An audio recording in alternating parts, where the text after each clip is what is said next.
আশা করছি আজকের এপিসোড আপনাদের অনেক ভালো লাগবে। বেশি কথা না বলে সবার আগে চলে যাব আজকের প্রথম ঘটনায়।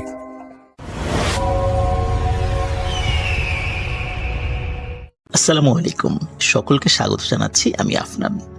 আশা করি সবাই ভালো আছেন, সুস্থ আছেন। এই মুহূর্তে যে স্টোরিটি আমি আপনাদের সাথে শেয়ার করতে যাচ্ছি, এই স্টোরিটি সুনামগঞ্জ জেলার তাহিরপুর উপজেলার ঘটনা। একজন বোটম্যান মানে মাঝি এই স্টোরিটি আমাদের সাথে শেয়ার করেছিল। এই স্টোরিটি ওই মাঝিকে বলেছিল তার দাদা যখন ছোট ছিল তখন তিনি এই বিষয়টি দেখেছিলেন এবং খুব চমৎকারভাবে বিষয়টি বর্ণনা করেছিলেন। ঘটনাটি অনেক আগের, কিন্তু এক্সাক্ট সময়টা বা আসলে কতদিনের পুরনো সেটা বলা যাচ্ছে না, তবে এটা অনেক পুরনো। যাকে কেন্দ্র করে এই ঘটনাটির সূত্রপাত, তার প্রকৃত নাম হচ্ছে হারুন, কিন্তু লোকে সবাই তাকে মোটু পাগল বলে চিনত। বয়স ছিল কম, কিন্তু অদ্ভুত ব্যাপার হচ্ছে যে এই হারুন বা মোটু পাগল সে খুব চমৎকার করে হাসতে পারত। তার হাসি দেখে যে কোনো পাষাণ হৃদয় গলে যেতে বাধ্য ছিল। সবাই তাকে পছন্দ করত, কিন্তু ওর একটি সমস্যা ছিল, সেটি হচ্ছে ও একটু অটিস্টিক ছিল। ও কারো সাথে সেভাবে মিশতো না। বাচ্চাটা যখন খেলতো ও পাশে বসে খেলা দেখত এবং ও শুধু হাসতো। বাচ্চারা ওর হাসিকে খুব পছন্দ করত। তো ওরা যেটা করতো, পেয়ারা, আম, কাঁঠাল, লিচু, বিভিন্ন ফলমূল এনে ওই মোটু পাগলকে খেতে দিত। মোটু পাগলও খুব সাদরে সেটা গ্রহণ করত। এভাবেই চলছিল। মোটু পাগলের বয়স যখন খুব 2-3, তখন থেকে কিন্তু এরকম সুন্দর হাসি সে দিত। আস্তে আস্তে যখন বড় হতে থাকে তখন সে দেখতো সবাই দেখতো সে শুধু হাসে, তেমন কোনো কথা বলে না, যার কারণে ওর ভিতরে এই অটিজমের বিষয়টা প্রকাশ পায়। যাই হোক, মোটু পাগলের বয়স যখন 10 কি 11, সেই সময় একটি অদ্ভুত বিষয় পরিলক্ষিত হয়। কোনো একদিন মোটু পাগল সকাল থেকে আর হাসে না। কি হয়েছে, কেন হয়েছে, কেউ কিছু বুঝতে পারে না। মোটু পাগল আর হাসে না। মোটু পাগল কিন্তু বোবা ছিল না, টুকটাক কথা বলতো, কিন্তু খুব প্রয়োজন ছাড়া কারোর সাথে কথা বলতো না। অদ্ভুত ব্যাপার হচ্ছে যে মোটু পাগল যতটুকু প্রয়োজন কথা বলতো সেটাও খুব কমিয়ে দিয়েছিল। কিন্তু সে প্রতিদিনের মতো মাঠে যেত, বন্ধুদের খেলা দেখতো। তো বন্ধুরা যখন খেয়াল করলো যে মোটু পাগল আর হাসছে না, তখন বন্ধুরা কাছে এসে বলতো, কি মোটু পাগল, হাসিস না কেন? তো এইভাবে বলতো, কিন্তু মোটু পাগল কোনো উত্তর দেয় না। মোটু পাগলকে তার বন্ধুরা আগের মতোই বিভিন্ন ফলমূল নিয়ে এসে খেতে দেয়, কিন্তু মোটু পাগল সেটি খুব একটা গ্রহণ করে না। কখনো কখনো 1-2টা গ্রহণ করতো কোনো ফলমূল, কিন্তু অধিকাংশ সময় সে সেটা গ্রহণ করতো না, চুপ করে বসে থাকতো। বন্ধুরাও বিরক্ত হয় যে কি হলো, মোটু পাগল হঠাৎ এরকম হাসি বন্ধ করে দিল কেন? তার পরিবারের লোকজনও চিন্তা করে কি ব্যাপার, ও হাসে না কেন? অনেকেই চিন্তা করে হয়তো বা ও আগে হাসতো, এখন মনে হয় হঠাৎ ভালো হয়ে গেছে, বা ওর অটিজমটা দূর হয়ে গেছে, যার কারণে সে এখন চুপচাপ আছে। কিন্তু চুপচাপ থাকলেও তো সে স্বাভাবিক আচরণ করবে, সে স্বাভাবিক আচরণও করছিল না। তো এভাবেই চলে যাচ্ছিল দিনের পর দিন। এর মধ্যে একটি অদ্ভুত ঘটনা ঘটে। মোটু পাগল বসে আছে, দূরে একজন ব্যবসায়ী, ওই গ্রামের একজন ব্যবসায়ী, সে হেঁটে হেঁটে যাচ্ছিল। মোটু পাগল দূর থেকে তাকে ডাকে, এই এদিকে আসো, এদিকে আসো, এইভাবে হাত দিয়ে ইশারা করে এবং কথা বলে ডাকে। তখন ওই লোকটি মোটু পাগলের কাছে যায়। কাছে যাওয়ার পরে বলে, কিরে মোটু পাগল, আমাকে ডাকলি কেন? তখন মোটু পাগল বলে ওঠে, তুমি তো টাকা পাবা, অনেক টাকা পাবা। তখন ওই লোকটি চিন্তা করে যে কি ব্যাপার, মোটু পাগল হঠাৎ করে আমাকে এই কথা বললো কেন, তুমি তো টাকা পাবা, অনেক টাকা পাবা। তো আর কোনো কথা না বাড়িয়ে উনি ওখান থেকে হেঁটে চলে যান। আসলে উনি একটা ব্যবসায়িক পাওনাদারের কাছে যাচ্ছিলেন। অনেক দিন ধরে ওই পাওনাদার তাকে টাকা দিচ্ছিল না। আজ না কাল, কাল না পরশু, এভাবে ঘোরাচ্ছিল, অনেকদিন আসা যাওয়া করে। ওই সময়ের টাকায় প্রায় 20,000 টাকা পেত। তখন কিন্তু 20,000 টাকা অনেক টাকা। অদ্ভুত ব্যাপার, ওই দিন যখন ওই লোকটি তার পাওনাদারের সাথে দেখা করে, পাওনাদার খুব আপ্যায়ন করে তাকে এবং খুব সমাদরভাবে তাকে 20,000 টাকা বুঝিয়ে দেয়। তিনি খুব অবাক হন যে এতদিন ঘুরে ঘুরে টাকাটা পাচ্ছিলাম না, আজ এত আনন্দের সাথে এত খাতির করে আমাকে টাকাটা দিয়ে দিল, কি হলো ঘটনা। কিন্তু আসলে বুঝতে পারে না যে আসলে কেন টাকাটা এতদিন ঘুরে ঘুরে দিচ্ছিল না, হঠাৎ আজকে কেন দিয়ে দিল। যাই হোক, চিন্তা করে যে আসার পথে মোটু পাগল তো বলেছিল যে তুমি টাকা পাবা আজকে। তখন মোটু পাগলের কথা চিন্তা হয় তার। তিনি চিন্তা করে হয়তো বা মোটু পাগল জানতো, কিন্তু কিভাবে জানতো, এটা ওনার মাথার মধ্যে বারবার প্রশ্ন উদিত হচ্ছে। যাই হোক, এই ঘটনাটি উনি তেমন কাউকে বলে না, বাড়িতে ফিরে আসে। এর কয়েকদিন পরে আরেকটি ঘটনা ঘটে। ওই গ্রামেরই 30 বছরেরও বেশি বয়স হয়ে গেছে এমন একটি মেয়ে, যার বিয়ে হচ্ছিল না। অনেক পাত্র দেখানো হয়, পাত্রদের তরফ থেকে অনেক পাকা কথা দেয়া হলেও শেষ পর্যন্ত বিয়েটা ভেঙে যায়। তো এভাবে 30 বছরের বেশি হয়ে গেছে। গ্রামের অনেক মানুষ তাকে আই বুড়ো মেয়ে বলে ঠাট্টা তামাশা করে, খোঁটা দেয়, কটাক্ষ করে। মেয়েটির মনে অনেক কষ্ট ছিল। একদিন মেয়েটি পাশ দিয়ে হেঁটে যাচ্ছিল, ঠিক মোটু পাগলের পাশ দিয়ে। মোটু পাগল বলে, এই তোর তো বিয়ে হবে, খুব তাড়াতাড়ি বিয়ে হবে।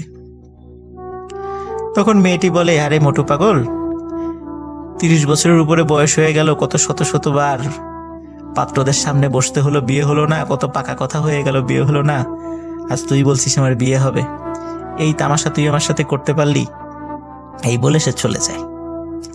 অদ্ভুত ব্যাপার হচ্ছে, এর ঠিক কয়েকদিনের মধ্যেই কাকতালীয়ভাবে ওই মেয়েটির খুব ভালো একটি ঘরে বিয়ে হয়ে যায়। এরপরে ওই মেয়েটি পরিবারকে বলে যে কিছুদিন আগে মোটু পাগল আমাকে এটি বলেছিল। তো পরিবারের লোক চিন্তা করে যে কি ব্যাপার, মোটু পাগল আগে হাসতো, এখন হাসে না, চুপ করে বসে থাকে, কারোর সাথে তেমন কথাও বলে না। তো হঠাৎ আমার মেয়েকে ডেকে বলল, বেশ করে ওই মেয়ের পরিবার মা বাবা চিন্তা করছে, আমার মেয়েকে ডেকে বলল যে তোর বিয়ে হবে, যার এতদিনে বিয়ে হচ্ছিল না, হঠাৎ করে কয়েকদিনের মধ্যে হয়ে গেল। তাহলে মোটু পাগল কি ভিন্ন জগতে চলে যাচ্ছে, বা ওর উপর কি কোনো কিছু ভর করেছে? আসলে আনন্দের অতিসাহ্যে তার পিতামাতা অন্য কাউকে আসলে এই বিষয়টি বলতে ভুলেই যায়, কারণ এতদিন পর তার মেয়ের বিয়ে হচ্ছে, এটা খুবই আনন্দের একটা বিষয় ছিল। পরপর দুটি ভালো ঘটনার পরে ঘটে যায় একটি দুর্ঘটনা। মোটু পাগল প্রতিদিনের মতো বিকালে মাঠের পাশে বসে আছে, তার বন্ধুরা খেলছে, সে চুপ করে বসে আছে। একটা লোক বাজার থেকে ফিরে মাঠের পাশ দিয়ে যাচ্ছিল। তো বাজার যখন সে ফিরছিল ওখান দিয়ে, হঠাৎ করে মোটু পাগলের দিকে তার চোখাচোখি হয়। তো মোটু পাগল ইশারা করে হাত দিয়ে তাকে ডাকতে থাকে, কোনো কথা বলে না, ডাকতে থাকে। লোকটি কাছে আসে, কাছে আসার পর মোটু পাগল 2 হাত বাড়িয়ে দেয়, তার মানে হচ্ছে মোটু পাগলকে জড়িয়ে ধরতে বলছে। আসলে উনিও কিন্তু মোটু পাগলকে ভালোই জানতো, কারণ মোটু পাগল যখন হাসতো খুব ভালো লাগতো তার কাছেও। তো তিনি বলে, কিরে মোটু, তুই কি আমাকে জড়িয়ে ধরতে চাস? আয়, কাছে আয়। তখন উনিও মোটু পাগলের কাছে যায়। মোটু পাগল মাটিতে থেকে বসা অবস্থায় হাত বাড়িয়েছিল, সে মাটি থেকে উঠে দাঁড়ায়, উঠে দাঁড়িয়ে লোকটির কাছে যায়, কাছে দাঁড়িয়ে জড়িয়ে ধরে। তখন লোকটি বলে, কিরে মোটু, তুই আমাকে এত জোরে জড়িয়ে ধরেছিস কেন? আমাকে ছাড়। এখানে একটা বিষয় বলে রাখি যে মোটু পাগলের নাম মোটু হয়েছে কারণ হচ্ছে ওর স্বাস্থ্য অনেক ভালো ছিল, যার কারণে ওকে সবাই মোটু পাগল বলতো। তো যাই হোক, ওই লোকটি বলছে যে কিরে, তুই আমাকে এত জোরে জোরে জড়িয়ে ধরেছিস কেন? আমাকে ছাড়। কিন্তু মোটু পাগল ছাড়ে না। মাত্র অল্প কিছু সময়ের মধ্যে লোকটি অনুধাবন করলো মোটু পাগল তাকে এত জোরে জড়িয়ে ধরে রেখেছে যে তার নিঃশ্বাস বন্ধ হয়ে যাচ্ছে এবং তার কোমরের হাড় ভেঙে যাচ্ছে। কারণ মোটু পাগল যেহেতু ছোট মানুষ ছিল আর ওই লোকটি তো বড় মানুষ ছিল, তো মোটু পাগল যখন জড়িয়ে ধরেছে তার কোমর পেঁচিয়ে হাত জড়িয়ে ধরেছে আর কি হাত দিয়ে, তখন ওই লোকটির মনে হচ্ছিল তার কোমরের হাড় ভেঙে যাবে। লোকটি চিৎকার করতে থাকে। তা আশেপাশের বাচ্চারা খেলাধুলা করছিল, তারা দেখে যে মোটু পাগল জড়িয়ে ধরে রেখেছে, ওই বাচ্চাটি ওই লোকটি চিৎকার করছে। তো বিষয়টা সবাই হাস্যকর বিষয় হিসাবে চিন্তা করে যে কি ব্যাপার, একটা বাচ্চা ছেলে তাকে জড়িয়ে ধরে রেখেছে আর ওই লোকটি চিৎকার চেঁচামেচি করছে। কিন্তু কিছু সময় পরে যখন দেখা যায় ওই লোকটির কান দিয়ে, নাক দিয়ে, মুখ দিয়ে রক্ত বের হচ্ছে, তখন মানুষ বুঝতে পারে যে কি ব্যাপার, এমনটা হচ্ছে কেন। তখন ওই বাচ্চারা সহ আশেপাশে যারা কিছু বড় মানুষ ছিল তারা দৌড়ে যায়। 4-5 জন মানুষ মিলে কোনোভাবেই মোটু পাগলের হাত ছাড়াতে পারছিল না ওই লোকটির কোমর থেকে। অনেক কষ্টে মোটু পাগলের হাত ছাড়ানো হয়। আর ওই সময় মোটু পাগলের মুখে বেশ কিছুদিন পরে অদ্ভুত হাসি দেখা যায়, কিন্তু সেই হাসিটি আগের মতো সুন্দর নিষ্পাপ ছিল না। সেই হাসিটি ছিল ভয়াবহ রকমের বিভৎস। মানুষ বুঝতে পারে না যে কেন হঠাৎ মোটু পাগল এভাবে আক্রমণ করলো ওই মানুষটিকে। গ্রামে সালিশ বসানো হলেও যেহেতু মোটু পাগল অটিস্টিক ছিল, যার কারণে এই বিষয়টির কোনো সুরাহা হয় না, বরং বলা হয় তার মোটু পাগলের পিতামাতাকে, তোমার সন্তানকে একটু দেখে রেখো যেন এভাবে কাউকে আক্রমণ না করে। এই ঘটনার পর থেকে মোটু পাগল আস্তে আস্তে শুকিয়ে যাচ্ছিল। সে আগের মতো সে মোটা ছিল না, আস্তে আস্তে শুকিয়ে যাচ্ছে, চেহারাও আস্তে আস্তে কেমন যেন বিভৎস হয়ে যাচ্ছে। এর মধ্যে এক অদ্ভুত ঘটনা ঘটে। টাঙ্গুয়ার হাওরে তখন বর্ষাকাল নেমে এসেছে, চারিদিকে থই থই পানি। আর এই থই থই পানিতে টাঙ্গুয়ার হাওরের যতগুলো গ্রাম রয়েছে সেই গ্রামের মানুষরা প্রত্যেকে মাছ ধরে। এক একটি নৌকা নির্দিষ্ট একটি ছোট্ট জায়গা নিয়ে মাছ ধরে, অন্য একটি নৌকা সাধারণত সেই জায়গার মধ্যে আসে না। এইভাবেই তারা মিলেমিশে মাছ ধরে। একদিন মোটু পাগলদের বা হারুন যে নাম, ওদের পাশের প্রতিবেশী, সে নৌকায় মাছ ধরছিল, সাথে আরো কয়েকজন ছিল। আকাশে চাঁদের আলো ছিল। চাঁদের আলো যখন হাওরের পানির উপর পড়ছিল, এক অদ্ভুত সৌন্দর্য অনুভূত হচ্ছিল। তখন হঠাৎ নৌকায় থাকা একজন লোক অন্যদেরকে বলে ওঠে, এই দেখ দেখ, পানির উপর দিয়ে কে যেন হেঁটে আসছে। সবাই বলে, আরে ধুর, তুই কি নেশা টেশা করেছিস নাকি, পানির উপর দিয়ে কি হেঁটে আসবে? বলে, না না, দেখ, ভালো করে দেখ। সবাই দেখে, সত্যিই তো চাঁদের আলোতে স্পষ্টভাবে দেখা যাচ্ছে কোন একটা 10 কি 12 বছর বয়সী বাচ্চা ছেলে পানির উপর দিয়ে হেঁটে হেঁটে আসছে। ওরা খুব অবাক হয় এবং ভয়ও পায়, কারণ পানির উপর দিয়ে তো হেঁটে হেঁটে স্বাভাবিকভাবে কোনো মানুষ আসতে পারে না। যত কাছে আসছে তত মনে হচ্ছে যে এই ছেলেটিকে মনে হয় চেনা যাচ্ছে। যখন একদম কাছে চলে আসে তখন তারা বুঝতে পারে, আরে এ তো আমাদের মোটু পাগল।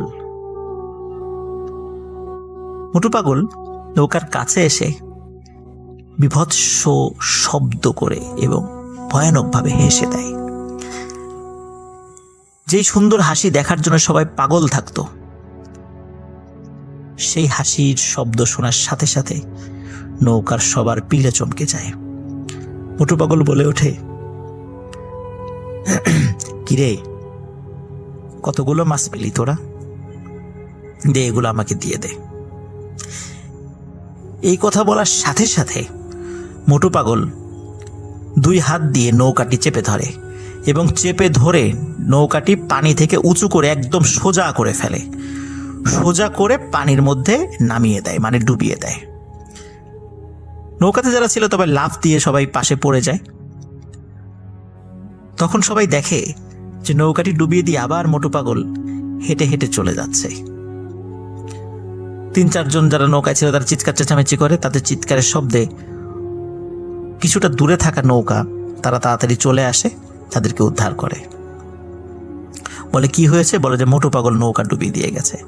ওরাও হাসি তামাশা করে যে পানির উপর দিয়ে হেঁটে হেঁটে মোটু পাগল আসবে আর তোমাদের নৌকা ডুবিয়ে দিয়ে যাবে, এটা কি একটা কি একটা হাস্যকর কথা, গাঁজাখড়ি কথাবার্তা। তখন তারা বলে না, এটাই সত্য। কিন্তু অদ্ভুত ব্যাপার হলো, মোটু পাগল যেদিক দিয়ে হেঁটে এসেছিল তার আশপাশ দিয়েও কিন্তু অনেকগুলো নৌকা ছিল, কিন্তু তারা কেউই কিন্তু মোটু পাগলকে দেখেনি, আসতেও দেখেনি, যেতেও দেখেনি। এই ঘটনা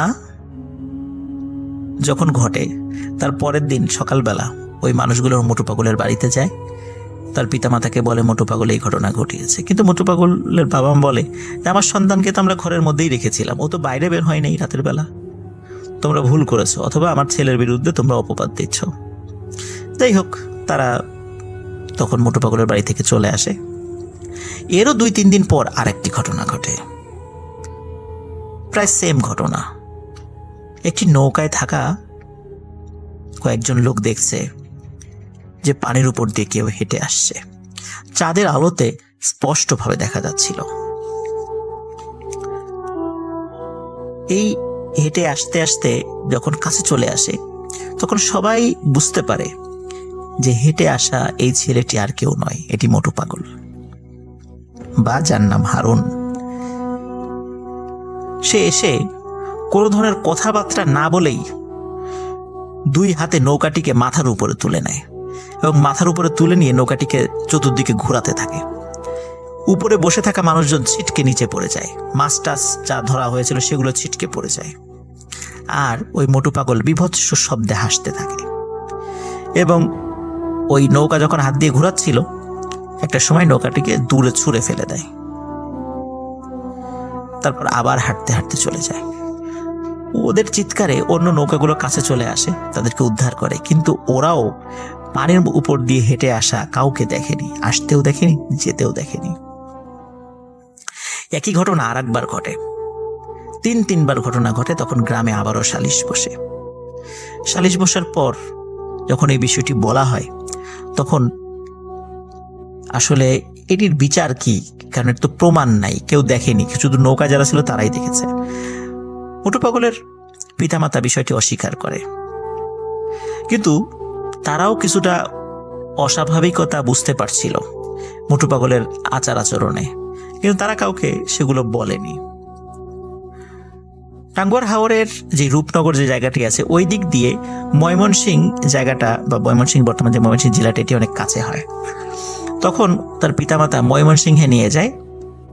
ওই সময় কিন্তু এরকম ডাক্তার ছিল না, ভালো একটি কবিরাজের সন্ধান পায়, সে কবিরাজের কাছে নিয়ে যায়। তো কবিরাজ তার পিতামাতাকে বলে অনেক দেরি হয়ে গেছে, তোমার ছেলেকে আর ধরে রাখতে পারবা না, ওকে ওরা নিয়ে যাবে এবং নিয়ে যাবেই, আর কখনো ফেরত দেবে না। বলে কারা নিয়ে যাবে? তখন বলে যে ওর উপর এক অশুভ শক্তি ভর করেছে, ওর সুন্দর হাসি দেখে এই অশুভ শক্তি পাগল হয়ে গেছে এবং ওকে নিয়ে যাবে। যেদিন থেকে অশুভ শক্তি ওর উপর ভর করেছে সেদিন থেকে মোটু পাগল আর হাসে না এবং আস্তে আস্তে চিকন হয়ে যাচ্ছে, মানে শরীর স্বাস্থ্য ভেঙে যাচ্ছে, ওর ভিতরে অস্বাভাবিকতা লক্ষ্য করা যাচ্ছে। এটি হচ্ছে এই অশুভ শক্তির প্রভাবে হচ্ছে। সুতরাং এটি ওকে নিয়ে যাবেই, তোমরা ধরে রাখতে পারবা না। এই কথা শোনার পরে তার বাবা অনেক ভেঙে পড়ে, কিন্তু সন্তান তো এই কবিরাজের কথা তারা বিশ্বাস করতে চায় না। বেশ কিছু পীরের কাছে নিয়ে যায়, বেশ কিছু ওঝার কাছে নিয়ে যাওয়া হয়, তারা সবাই ঝাড়ফুঁক করে, দোয়া তাবিজ দেয়। একদিন রাতে মোটু পাগল ঘুমিয়েছিল। মোটু পাগলের কিন্তু আরো ভাই বোন ছিল, একই সাথে ঘুমাতো তারা। হঠাৎ গভীর রাতে ওর সাথে থাকা যে ভাই বোনেরা ছিল, ঘুমিয়েছিল, তাদের চিৎকারে বাড়ির সবাই জেগে ওঠে। বাবা মা যখন ওদের রুমে যায়, গিয়ে বলে কি হয়েছে, বলে যে হারুন ভাই তো নাই, হারুন ভাই কোথায় গেল? ওরা বলে যে ঘরের মধ্যে অদ্ভুত একটা শব্দ শুনেছিল, তারপর থেকে আর হারুনকে পাওয়া যাচ্ছে না। সবাই চিন্তা করে হয়তো বা কোনো ওয়াশরুমে গেছে বা অন্য কোনো কারণে বাইরে যেতে পারে, যেহেতু গ্রামের ওয়াশরুমগুলো ঘরের বাইরে থাকে। খোঁজা হয়, অনেক খোঁজা হয়, হারিকেন দিয়ে মশাল দিয়ে সারা রাত ধরে চতুর্দিকে খোঁজানো হয় মানুষদেরকে দিয়ে। মোটু পাগল বা হারুনকে আর কোথাও পাওয়া যায় না। কেউ কেউ ধারণা করেছিল হয়তো বা পানিতে ডুবে গেছে কিনা। আশেপাশে আসলে হাওড় এলাকা, অনেক পানি চারদিকে, কোথায় খুঁজবে। চিন্তা করছে হয়তো বা ডুবে গেছে, লাশ ভেসে উঠবে, না, লাশও পাওয়া যায়নি।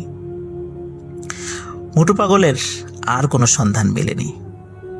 কোথায় গেছে, কারা নিয়ে গেছে, কেমন আছে, আর জানা যায়নি।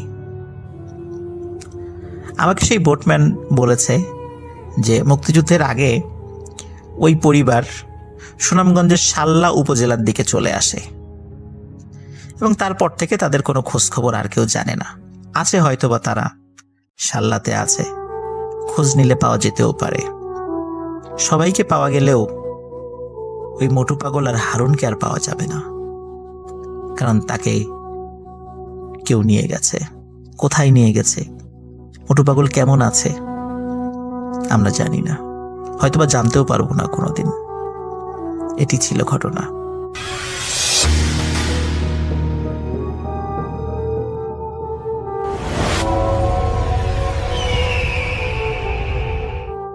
আসসালামু আলাইকুম, আপনাদের সবাইকে সাদর আমন্ত্রণ জানাচ্ছি। আমি আহমেদ বাবু। কেমন আছেন আপনারা? আশা করি সবাই ভালো আছেন। আমি আল্লাহর রহমতে ভালো আছি, আলহামদুলিল্লাহ। যে ঘটনাটি আমাদের সাথে শেয়ার করছেন রাহুল বসাক, শ্রীমঙ্গল থেকে। রাহুল তার নিজের জীবনে ঘটা একটি ঘটনা আমাদের কাছে শেয়ার করেছেন। বেশ আগে ঘটেছিল, 90-এর দশকের শেষের দিকে। রাহুল তখন কেবল কৈশোর পার করেছেন, এরকম সময়। রাহুলদের পারিবারিক ব্যবসা ছিল কাপড়ের ব্যবসা। রাহুলের বাবার বাজারে কাপড়ের দোকান ছিল, আর তারা ব্যবসা এক্সপ্যান্ড করতো। রাহুলের বাবা বিভিন্ন সময় তার চাচা বা আরো অন্যদের সাথে অন্য জায়গায় ব্যবসা এক্সপ্যান্ড করতো। তো তার খুব শখ ছিল রাহুলকে ইনভলভ করে দেওয়ার কোনো একটা ব্যবসায়। তো তিনি একটা দোকান দেওয়ার চিন্তা করেন, যেখানে সবকিছু বিক্রি হবে, মানে মুদির দোকান টাইপের। গ্রামের ওখানে তো আসলে কনফেকশনারি বলা যায় না, মুদির দোকানে সবকিছু পাওয়া যায়। তো এরকম একটা দোকান তার বাবা দিতে চাইলেন। তো তাদের একটা জায়গা ছিল, তো জায়গাটা কিন্তু বেশ রিমোট একটা প্লেসে। সেটা হচ্ছে গ্রামের যে পথ, মূল পথ থেকে বেরিয়ে এসে আরেকটা সাব রোড আছে, মানে সাব রোড মানে একটা উপসড়ক যেটা দিয়ে হেঁটে যাওয়া যায়। এই রাস্তাটা মূলত শুরু হয়েছে মেন রাস্তার থেকে অনেক দূরে, এবং এটা চা বাগানের পাশ দিয়ে আসছে। একদম সরু একটা রাস্তা, এটা দিয়ে হেঁটে যাওয়া যায় বা বাইসাইকেল নিয়ে যাওয়া যায়, অথবা কেউ ভ্যান, 3 চাকার ভ্যান বা এগুলো নিয়ে যাওয়া যায় আর কি। আর কিছু যাওয়া যায় না। তো এই রাস্তা ওখান দিয়ে আসতে একপাশে চা বাগান, একপাশে আবার একটু মাঠের মতো, আবার চা বাগান, খোলা জায়গা, কিছু বাঁশঝাড় আছে। তো এরকম জায়গা দিয়ে রাস্তাটা আসছে। তো এসে এটা সরাসরি এই পাশের একটা এরকম রাস্তাকে ক্রস করে গেছে। ওই রাস্তাটাও মাটির রাস্তা, একটু বড়। তো ওই রাস্তার কর্নারেই কিন্তু রাহুলের বাবার জমি, মানে ওই জায়গায় তিনি চিন্তা করতেছেন যে একটা দোকান করবেন। কারণ এই রাস্তাটা একেবারে বাঁক নিয়ে চলে গেছে সোজা যে শর্টকাটে বাজারে। তো যেতে গেলে কিন্তু বেশ কোয়াইট রাস্তা, মানুষজন নাই, চা পাতা বিস্তীর্ণ এরকম খোলা জায়গা ওইটার বাড়ি দিয়ে গেছে। তো মানুষজন চলাফেরা কম করে। কিন্তু তিনি যদি মোড়ে একটা দোকান ফেলতে পারেন, তাহলে ওই পাশে কিছু মানুষজন আছে, লোকালয় আছে, কিছু বাড়িঘর, যারা বাজারে যে ওই জিনিসপত্র কিনে, কিছু দরকার হলে বাজারে যায়, তো তারা সহজে এইখান থেকে জিনিসপত্র কিনতে পারবে। এবং দেখা যায় সন্ধ্যার পরেও আসতে পারবে। মানুষ সন্ধ্যার পরে এদিকে আসে না, একদম নীরব নিথর হয়ে যায় দেখে মানুষজন এই পথে চলাফেরা করে না। অনেকে ভয় পায়, একেবারে বিস্তীর্ণ জায়গা, তো চা বাগানের মধ্যে দিয়ে গেছে, মানে একপাশে চা বাগান, এর মধ্যে দিয়ে রাস্তা গেছে। এর জন্য মানুষ সন্ধ্যার পরে ওদিকে আর খুব একটা যায় না। বাজার যেতে গেলে মানুষ উল্টা ঘুরে ওই মেন রাস্তা দিয়ে যায়। আর বাজার তো থাকেও খুব কম সময়, রাতে তাড়াতাড়ি বন্ধ করে দেয় বাজারের দোকানপাটগুলা। তো মানে রাত হায়েস্ট 9টা পর্যন্ত চলে। তো তিনি চিন্তা করছেন, রাহুলের বাবা চিন্তা করছেন, তিনি যদি এখানে দোকান দেন, তিনি যদি এই দোকানটা রাত 9টা পর্যন্ত খোলা রাখেন, 9টা-10টা পর্যন্ত, তাহলে কিন্তু মানে মানুষজন এখানেই আসবে, এই মুদি জিনিস নিতে আর বাজারের দিকে যাবেন না। তো তিনি এগুলো চিন্তা করে তিনি ওখানে তার ছেলেকে রাহুলকে ইনভলভ করে দেন, বলে যে এই দোকানে কাজ শুরু কর। তো লোকজন নিয়ে যায়, তারা ওই হিসাব কিতাব করে জায়গা পরিষ্কার করে মানে দোকান বানানো শুরু করে। আর তার বাবা, রাহুলের বাবা, পরিচিত মানুষদেরকে বলেন, এলাকায় যারা মানে ওই ওখানে কাছাকাছি যে ঘরবাড়ি আছে মানুষ, ওদেরকেও বলেন যে আমি দোকান করতেছি, আপনাদের আর বাজারে যাওয়া লাগবো না, এখানে দরকার হলে এখান থেকে কিনবেন। তো মোটামুটি অন্যরাও খুশি যে এখানে দোকান হচ্ছে। তো দোকানের পুরোপুরি একটা স্ট্রাকচার হয়ে যায় কয়েকদিনের মধ্যে, এবং এটার খুব সুন্দর করে বানায় স্ট্রাকচার উনি। যদিও টিনের দোকান, টিন দিয়ে তৈরি করা, টিনের চাল। এই নিচে তিনি ওই দোকানের মধ্যে ঢোকার জন্য সুন্দর একটা হ্যাচ তৈরি করেন, যে দোকান বন্ধ করে এই পাশ থেকে সামনে উনি এরকম গ্রিলের মতো লাগাই দিয়েছিলেন, যে রাত্রে তো মানে রাত 8টা-9টার পর বেশ রাত হয়ে যায়, বেচা কেনা তো হয়। উনি বুদ্ধিমান মানুষ, যেহেতু কাপড়ের ব্যবসা করেন অনেকদিন, যে টাকা পয়সা থাকে, চিন্তা করছে গ্রিলের মতো লাগাই দিচ্ছেন, যে সন্ধ্যার পর যদি মানুষ কাজ করে, ওই যেই কাজ করবে তিনি তো রাহুলকেই দায়িত্ব দিবেন চিন্তা করছেন। তো সব শেষ করে সে ওই নিচের মানে এখান থেকে সব বন্ধ করে হ্যাচ দিয়ে বের হয়ে আসবে, আর এই পাশে শুধু কোনো মতেই ইগুলা ঢাকনাগুলা মানে উপরে যে শাটারের মতো আছে ওরা নামায় তালা মেরে দিলেই হবে। বেশ সুন্দর করে করছেন আর কি ওনার হিসাবে এই জিনিসটা। তো এরকম হচ্ছে, তো দোকান মোটামুটি তৈরি হয়ে গেছে। রাহুলের বাবা মানুষ কিনে দেখাচ্ছে দোকানে, তো সবকিছু রেডি। এর মধ্যে মালটাল তোলা শুরু হলো, দোকানের মধ্যে মালপত্র তুলতেছে, গ্রোসারি আইটেম তুলতেছে। তো তুলতে তুলতে মোটামুটি বেশ তুলে ফেলছেন উনি। দোকান মোটামুটি সেট আপই, 2-1 দিনের মধ্যে খুলে দিবেন। তো কিছু কাজ তখনও বাকি আছে, মানে ওই যে তাদের শাটার লাগানো, তারপর ওই যে নিচে যে হ্যাচ করছে ওইটা লক লাগানো, ওগুলো আর কি একটু সুন্দরভাবে করবে, এগুলা করতে তাদের বাকি আছে। কারণ ওইখানে ওই যে যারা এই কাজগুলা করে, ওইখানকার যে ঝালাই মিস্ত্রি এরা এত দূর জিনিসপত্র টেনে এনে তখনও সময় ঠিক মতো দিচ্ছে না। তো মালপত্র তো তুলে ফেলছে, দোকান ঠিক মতো লক করা না গেলে তো সমস্যা। মানে মনের মধ্যে একটা থাকে, নিজে এরকম জিনিসপত্র সহ দোকান এইভাবে তো খোলা রেখে যায় না। রাহুলের বড় ভাই মুকুল উনি ওই 2 দিন দোকানে ছিলেন আর কি, এই গোছাইছেন যে মালপত্র, রাত্রে উনি ওখানেই থাকছেন। তো এই 2 দিন রাহুল এসে সকালবেলা ওনাকে ছেড়ে দিয়েছেন, আর উনি তখন চলে গেছেন, আবার উনি সন্ধ্যার পরে আসছেন, এসে ওই তো পরে সারা রাত উনি দোকানেই ছিলেন। তো তৃতীয় দিন রাহুল যখন আসছে সকালবেলা, তো উনি বলতেছেন যে আমার মনে হয় জ্বর আসতেছে রে। তো রাহুল দেখলো যে তার দাদার গায়ে হাত দিল, দেখলো যে অনেক টেম্পারেচার, বললো জ্বর। তো সে বললো হ্যাঁ দাদা তোমার তো অনেক জ্বর আসছে। হ্যাঁ বুঝতেছি না কি অবস্থা, আজকে ওই লোকের আসার কথা, ওই শাটার টাটার নিয়ে কাজ করবে যে, বলে আজকে আমার জ্বরটা আসলে আমি চাইছিলাম একটু আর্লি আসতে দোকানে, মানে তাড়াতাড়ি আসতে। তো রাহুল বললো অসুবিধা নেই, আমি তো আসি, তুমি যাও বাসায় যাও, অসুবিধা নেই আমি দেখতেছি। তো দাদা বললো আচ্ছা তুই থাক। তো দেখলো যে তার দাদার জ্বরটা এমন আসছে যে সে ঠিক মতো হাঁটতেও পারতেছে না। তো বলে কি তোমার জ্বর আসলো কেমনে? কয় যে শুয়েছিলাম যে হঠাৎ করে রাত্রে অনেক ঠান্ডা লাগতেছিল, আর কি মানে উল্টা পাল্টা স্বপ্ন টপ্ন দেখছি এরকম। বলে তুই কি করিস না, তুই কাজ কর, অসুবিধা নেই, সব গোছায় ফেলাইছি, সবকিছু গোছায় ফেলাইছি, অসুবিধা নাই, প্রায় রেডি সবকিছু। শাটারের লোক আইলে ওরা শুধু কাজ করবো, এই তুই চাইলে এখন বেচা কেনাও করতে পারো ঠিক মতো, কিন্তু ঠিক হইব না। আব্বা যতক্ষণ পর্যন্ত করে মানে প্রথম শুরু করতে না করবো হ্যার মতো, তার বাবার কিছু নিয়ম কানুন আছে, ওগুলা করার পরে ওই বেচা কেনা করিস না, থাক। তাই বলে তার দাদা বলে যে আচ্ছা দেখা হইব না সন্ধ্যায়, বলে তার দাদা চলে যায়।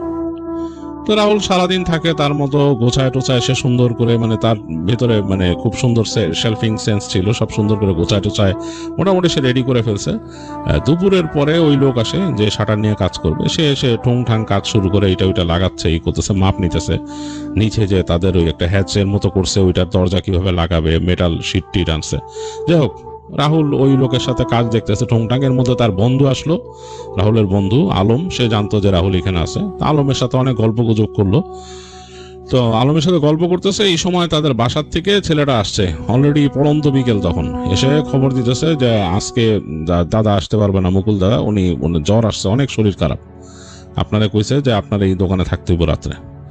তো রাহুলের কাছে একটু অস্বস্তি লাগছে যে সে তো এর আগে থাকে নাই দোকানে, আজকে থাকতে হবে। যাক, এখন দাদার শরীর খারাপ, কি করার।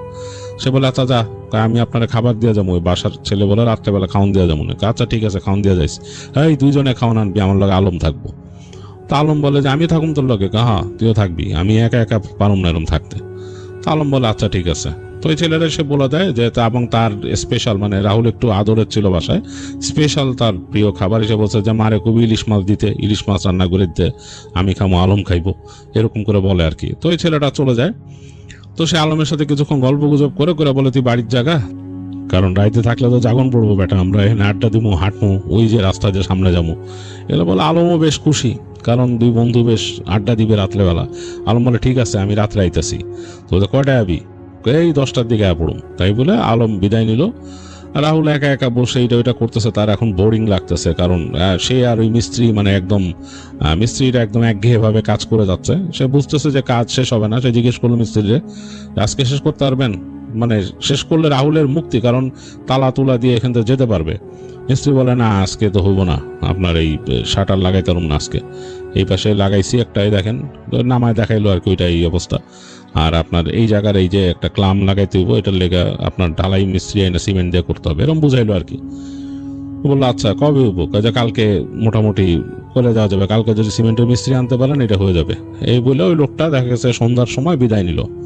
তো সন্ধ্যার পর থেকে রাহুলের তো চরম বোরিং টাইম, কারণ এখন থেকে প্রায় আলো আসতে রাত 10টা, তখন বাজে 6:30 বেজে গেছে, মানে প্রায় 2-3 ঘন্টা এখনো মানে খুব বোরিং সময়। আর এমনও না যে এখানে দোকান চালু হয়েছে বেচা কেনা আছে এরকম, ওইখানে আশেপাশে যে লোকালয় আছে ওখান থেকে 2-1 মানুষ হেঁটে, মানে যেহেতু দোকান হচ্ছে এখানে, সে আলো জ্বালায় রাখে, ওই হারিকেন মানে একদম ফুল পাওয়ারে জ্বালায় রেখে দেয়, হারিকেন ফুল দিয়ে, মানে তার যতটুকু হারিকেনের আলো বাড়ায় সামনে রেখে দেয়, ওই আলো দেখে ওখানকার লোকালয়ের মানুষ 2-1 আসে, হেঁটে এদিকে ঘুরে একটু গল্প টল্প করে যায়, তার বয়সী ছেলেপেলেরা বেশি করে। এছাড়া মানে কিছু করার নাই, বসে থাকা চুপচাপ, ওখানে নিউজ পেপার আছে পড়া বা বই আছে বই পড়া।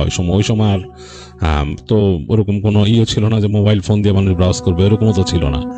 তো যাই হোক, তো রাহুল ওরকম বসে আছে বোরিং সময়, ওই যে এরকম 2-1 এসে জাস্ট কথা বলে গেছে, কবে শুরু করবা, এই সেই তাড়াতাড়ি শুরু করো, এগুলা বলে টলে চলে গেছে। রাত হচ্ছে, ঝিঝি পোকার শব্দ বাড়তেছে।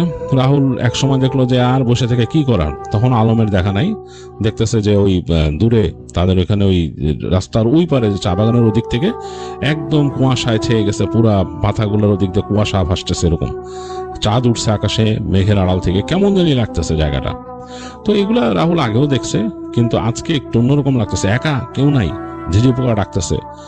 তো অনেকক্ষণ বসে থাকার পর দেখলো যে তার ওই একটু পর শব্দ পেলো আর কি, ওখানে যে সাইকেল নিয়ে আসতেছে কে জানি, তো তাকায় দেখলো যে তাদের যে ওই ছেলেটা বাড়ি থেকে ওই টিফিন ক্যারিয়ারে করে ওই খাবার নিয়ে আসছে আর কি, ওই তারই শব্দ হইতেছে। ছেলেটা 2টা বেল দিল, বেল দিয়ে তার দোকানের সামনে সাইকেল রেখে আসলো, এসে বললো যে দাদা নিয়ে আসছি। তো সে দেখলো যে টিফিন ক্যারিয়ার গরম ভাত তরকারি, এবং সে বুঝলো যে বলতো যে ইলিশ মাছ দিছে কাহা, লঙ্কা দিছে কাহা, মানে মরিচ, বলে হ্যাঁ। তো সবকিছু সে রাখলো, রেখে চিন্তা করলো যে বাহ, আর সুন্দর ঘ্রাণ বেরিয়েছে টিফিন ক্যারিয়ার, যদিও তার মা লাগাই দিছে ভেতর থেকে, মনে হচ্ছে যে সর্ষে ইলিশের ঘ্রাণ ছড়ায় যাচ্ছে চারিদিকে, মানে অসাধারণ একটা সুন্দর সুবাস বেরিয়েছে সর্ষে ইলিশের অন্যরকম। তো ওই ছেলের এসে কথাবার্তা বলে সে একটা ছোট এরকম লজেন্স দিয়ে বলে যা বাসায় যা। তো ছেলেটা বলে আরো দেন, তো আরো 2-1 লজেন্স দিল। ছেলেটা আস্তে করে সাইকেল নিয়ে চলে গেল, বলে সাবধানে থাকেন দাদা। আচ্ছা ঠিক আছে, সাবধানে আসি, যা বাড়ি যা, বলে ছেলেটা বিদায় দিয়ে সে বসে আছে আলমের জন্য। বসে থাকতে থাকতে ঝিমুনি লেগে গেছে, আলম আসে না, 10টা বেজে গেছে, এদিকে খাওয়া দরকার, দেখতেছে যে মানে কোনোই নাই, মানে আলমের দেখা নাই, মানে তার কাছে এটা বোরিং লাগা শুরু করছে। তো সে টিফিন ক্যারিয়ারটা একপাশে রেখে সে ওই তার জিনিসপত্র এই পাশে গোছায় রেখে হারিকেনটা রেখে চিন্তা করলো ওটা শুয়ে থাকি, এই যে শাটারটা এই পাশে মানে লোকটা লাগাই দিছে, ওই শাটারটাকে সে আস্তে করে নেমে, এটা ভাঁজ হয় আর কি, এরকম আনফোল্ড করে সে নামাই দিল এক পাশে। তো এই পাশটা ঢেকে গেছে, তার শুধু এই দিক দিয়ে একটু খোলা, আর ওই জায়গায় তার ওই নিচে ওই যে তার ঝোকার যে হ্যাচ, ওইটার ঢাকনাটা খোলা। তো এই পাশে ভাঁজ করা শাটারটা নামায় দেওয়াতে এই জায়গাটা কেমন মানে মনে হচ্ছে যে একদম বন্ধ, মানে দেয়ালের মতো হয়ে গেছে। তো ওইখানেই সে মাথার কাছে একটা ছোট বালিশ ছিল, বালিশটা রেখে সে শুয়ে পড়লো, ওখানে পাটি পাতা আছে চৌকির উপরে, মানে ওই জিনিসটা কিন্তু তাদের যে বসার যে চৌকিটা যে জায়গাটা, ওইটাই কিন্তু একটা চৌকির মতো, এটার পর একটা শীতল পাটি বিছানো। তো যাই হোক, সে ওটার উপর শুয়ে পড়লো, শুয়ে পড়ে সে এরকম তাকায় আছে সিলিং এর দিকে, চিন্তা করতেছে। একটু গরম লাগতেছিল, ওখানে হাত পাকা ছিল, হাত পাকা দিয়ে নিজে বাতাস করতেছে। তো পরিবেশটা জানি কেমন, ঝিঝি পোকা ডাকতেছে, বেশ ঝিঝি পোকা ডাকতেছে, আর হারিকেনের আলোর জন্য অদ্ভুত একটা পরিবেশ এতটুকু জায়গার মধ্যে, আর এই হাত পাকার ক্যাচ ক্যাচ ক্যাচ ক্যাচ শব্দ, এর সাথে ওই খাবারের ঘ্রাণ আসতেছে, ইলিশ মাছের ঘ্রাণ, বেশ মাঝখানে মনে হয় পুঁইশাকও ভেজে দিছে অন্য ওই বাটিতে, পুঁইশাকের একটা ঘ্রাণ পাচ্ছে, মানে খুব রাহুল আবার খুব ভোজন রসিক ছিল, তার কাছে এই খাবারের ঘ্রাণগুলো খুব মানে মজা লাগতেছে, আকৃষ্ট, সে খাবারগুলো চিন্তা করতেছে। কিন্তু এর মাঝে সে ক্লান্ত হয়ে গেছে, সারাক্ষণ এই বসে থেকে এটা ওইটা করে খুব ক্লান্ত। তো ওই পাখা ঘুরাইতে ঘুরাইতে কোন সময় যেন সে ঘুমায় পড়ছে, তার খেয়াল নাই কতক্ষণ ঘুমাইছে সে বলতে পারবে না। তো হঠাৎ করে ধূপধাপ শব্দ হওয়াতে তার মানে ঘুম থেকে উঠছে, সে লাফ দিয়ে উঠছে ঘুম থেকে, মনে হলো যে তার শাটারের মধ্যে বাড়ি দিছে ধাম করে। তো সে লাফ দিয়ে উঠছে, লাফ দিয়ে উঠে বলে এই কে রে, এই কে? তখন আলমের কণ্ঠ শুনতেছে, এই আমি আইসি, কি অবস্থা? তো বলে ও আচ্ছা আইসোস, বলে সে তাড়াতাড়ি পাখাটা রাখলো। এটা বলে আমি তো ঘুমায় গেছিলাম, বলতে বলতে সে উঠলো যে আমি ঘুমায় গেছিলাম। দেখলো যে টিফিন ক্যারিয়ারটা তার পাশেই রয়েছে, তো সে সরাই এই পাশে রাখলো শাটারের কাছে রেখে, বলে যে দাঁড়া আইতাছি আমি। বলে সে শাটারটা ভেতর থেকে ওঠানোর চেষ্টা করলো না, কারণ বেশ ভারী ঝামেলা, এটা বাইরে থেকে নামাইলে বা উঠাইলে সুবিধা। সে তাড়াতাড়ি হ্যাচের দিকে গেল। মানে হ্যাচটা হচ্ছে এরকম যে তার চৌকির থেকে নেমে মানে 2-3টা সিঁড়ি এরকম মাটির নিচ, মানে এরকম নিচ দিয়ে গেছে, আবার 2-3টা সিঁড়ির দিকে উঠছে। অনেকটা মানে মাটির নিচ দিয়ে চলাফেরা করার মতো একটা জায়গা, হ্যাচটা হচ্ছে এরকম একটা ব্যবস্থা। তো যাই হোক, সে ওই মানে এটা মজাই লাগে তার কাছে। তো সিঁড়ি দিয়ে সে এরকম নামলো 2-3টা, নেমে ওই পাশ দিয়ে উঠলো। ওই পাশ দিয়ে ঢাকনা কিন্তু খোলা। তো উঠলো, উঠার পর দেখে ঝিঝি পোকার শব্দ আরো বেড়ে গেছে, কেন ফাঁকা জায়গায় বের হয়েছে সে। বের হয়ে সে মাথা ঘুরায় দেখতেছে ডানে বামে কেউ নাই। এই মাত্র কথা বললো আলমের সাথে, আলম বাড়িতে। বলে এই কিরে তুই কই, মানে সে হারিকেনটা নিয়ে আসছে কিন্তু হাতে করে। কিরে তুই কই, দেখছে কোনো শব্দ নাই, ঝিঝি পোকার ডাক। আর বাইরে দূরে দেখা যাচ্ছে ওই যে বিস্তীর্ণ যে জায়গা চা বাগান, ওইখানে মনে হচ্ছে যে কুয়াশা আরো বেড়ে গেছে, মানে এক কোমর সমান কুয়াশা ওই জায়গায়।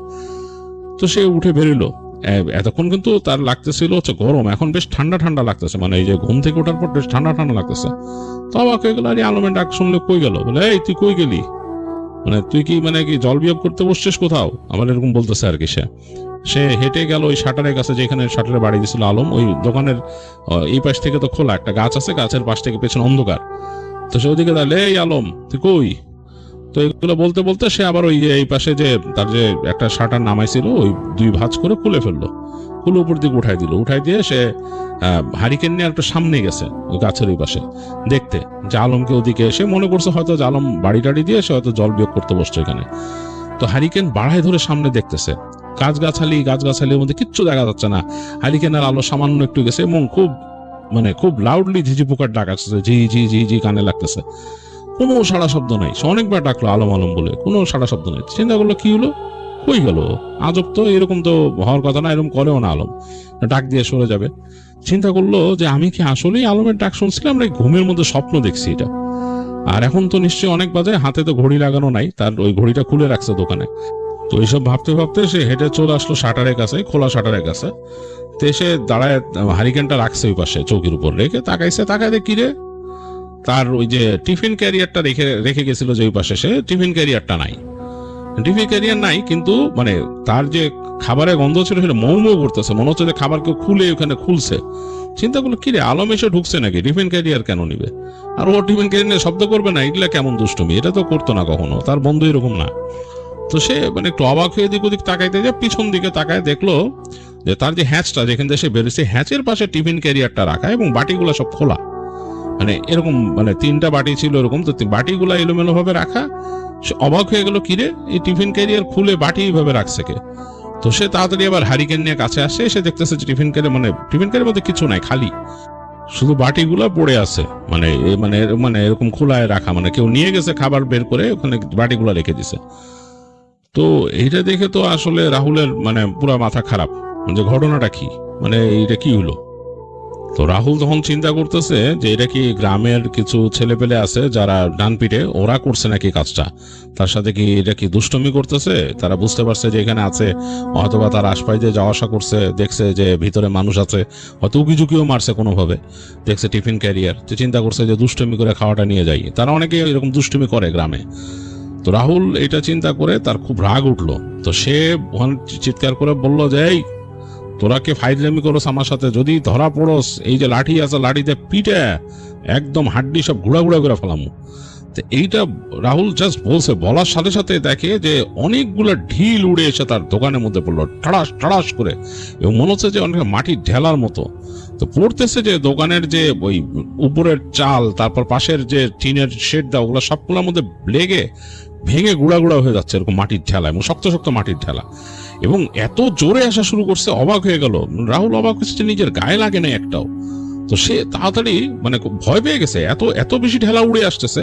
তো সে বলতেছে আবার ফাইজলামি করোস, মানে সে তখনও হার মানে নাই। রাহুল বলছে আবার ফাইজলামি করোস, আমি শুধু ধৈর্য নেই তোকে একটা রে, তোর কি করি আমি, তুই দেখিস এ লাঠি আছে, দাঁড়া তোরা তোকে আমি দেখাইতেছি বলে সে তাড়াতাড়ি ওই শাটার দিয়ে ঢুকে গেছে, এবং তার ওই টিফিন ক্যারিয়ার নিয়ে সে ঢুকে গেছে ভিতরে। মানে টান দিয়ে টিফিন ক্যারিয়ারে বাটিগুলো নিয়ে সে ঢুকে নিচের যে হ্যাঁচটা নামাই দিছে। এর কিন্তু ইট কিন্তু বা ওই ঢেলা, মাটির ঢেলা অনবরত এসে পড়তেছে তার দোকানের মধ্যে। তো সে ভিতরে ঢুকে দেখলো যে ওই তার যে সামনে ফাঁকা জায়গা, ওইখান দিয়ে মানে ঢেলা এসে উড়ে তার এই চোখের উপর পড়ে গুঁড়া গুঁড়া হয়ে গেল, মাটির ঢেলা এবং শক্ত। এবং সে বুঝতে পারছে ওগুলো ওই যে ভিতর থেকে, ওই বাগানের ভিতর থেকে, ওই যে লম্বা বিস্তীর্ণ জমি আছে ওখান থেকে উড়ে আসতেছে। তো এবার একটু ভয় পেয়েছে রাহুল, যে ছেলে পেলে এইভাবে ইট মারতেছে, মানে একেবারে অনেক। তো সে অনেক কষ্টে ভেতর থেকে শাটারটা নামাই দিল, ওই সামনে শাটারটা তাড়াতাড়ি নামাই দিল। নামাই যখন দিছে শাটারটা, দেখে শাটারের মধ্যে সে ধড়াম ধড়াম করে আরো বেশি, মানে এতক্ষণ মনে হয় শাটারের দিক দিয়ে কম আসছে, মনে হচ্ছে কেউ বুঝে শুনে ঢিল মারতেছে, যে এই শাটারটা যখন উঠানো ছিল ঢিল মারলে ভিতরে ভরে যাবে ঢিলে। তো যখনই সে শাটারটা নামেছে তখন ওই শাটারের দরজার মধ্যে মারতেছে। তো রাহুল এখন ভয় পেয়ে গেছে, বেশ ভয় পেয়ে গেছে, এই এত বেশি ঢেলা পড়াতে সে ভয় পেয়ে গেছে। এবং তার চালের মধ্যে, দোকানের চালের মধ্যে এসে পড়তেছে, ঢাস করে ডেকে ভেঙে যাচ্ছে এরকম, এবং ভয়ঙ্কর শব্দ হইতেছে। তো রাহুল তাড়াতাড়ি ওই তার মানে ওই শাটার নামাই দিয়ে শাটারটা চিন্তা করলো লাগানো যায় কেমনে। তো সে খেয়াল করে দেখলো যে হ্যাঁ, এটা শাটারের মানে ভেতর থেকে আটকানোর একটা ব্যবস্থা করছে, সে করলে সেরকম আংটার মধ্যে লাগে। তো সে কেউ মতো আংটার মধ্যে লাগাই দিয়ে সে ওই জায়গায় ওই যে তার হাত পাখার ওই ডান্ডিটা ঢুকায় রাখলো ভিতরে, যাতে ওই শাটার কেউ টেনে না খুলতে পারেন। সে ভয় পেয়ে গেছে এখন যে কারা এরকম আক্রমণ করছে। দোকানের মধ্যে অনেক মালপত্র আছে তার, এবং যে খাবার নিয়ে গেছে, মানে তার মানে খাবার নিয়ে গেছে, তারা এসে আমার মালপত্র নেয় নাকি, এই জন্য সে অনেক ভয় পেয়েছে। আর এই পাশে যে যতটুকু অংশ খোলা আছে তার এখানে শাটার এই পাশে, ওইটার মধ্যে কিন্তু লোহার গ্রিল লাগাই দিছে এরকম, ওই যে লোক ঝালাই করে। তো সুতরাং ওই দিক দিয়ে কেউ ঢুকতে পারবে না। আর এই পাশে তার যে ওই যে হ্যাঁচটার ভেতরের অংশ, ওইটা ওই পাশে তো সে লাগাই দিছে নেমে, ভেতরের অংশটা খোলা। তো যত ভয় রাহুলের ওই ওই ওই দিকে তাকাই যে কেউ যদি এখান থেকে ঢুকে চুরি ডাকাতি করতে, কারণ এত বেশি এরকম ঢেল এসে পড়তেছে।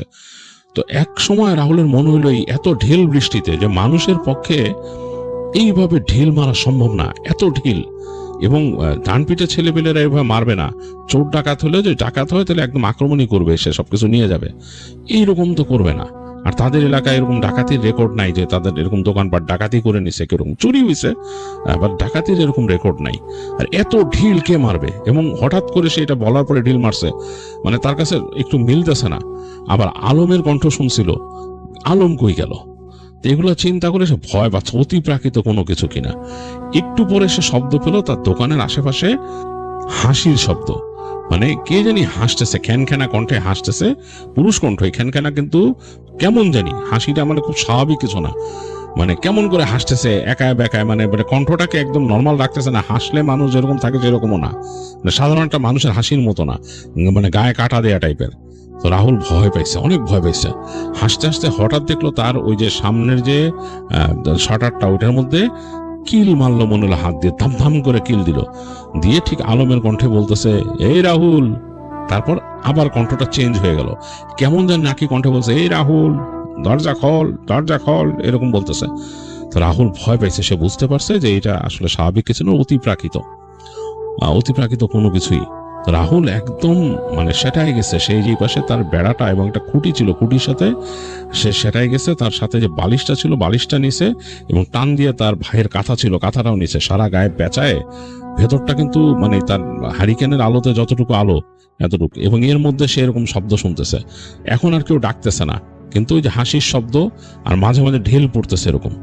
তো সে ওই খুঁটির সাথে হেলান দিয়ে তাদের মানে রাহুল তাদের একটা ধর্মীয় মন্ত্র জানতো, সেটা মনে মনে পড়তেছে। সে পড়তে সে মানে খুব ভয় পেয়েছিল, ভয় পেয়ে নিজের মধ্যে সে ডুবে গেছে।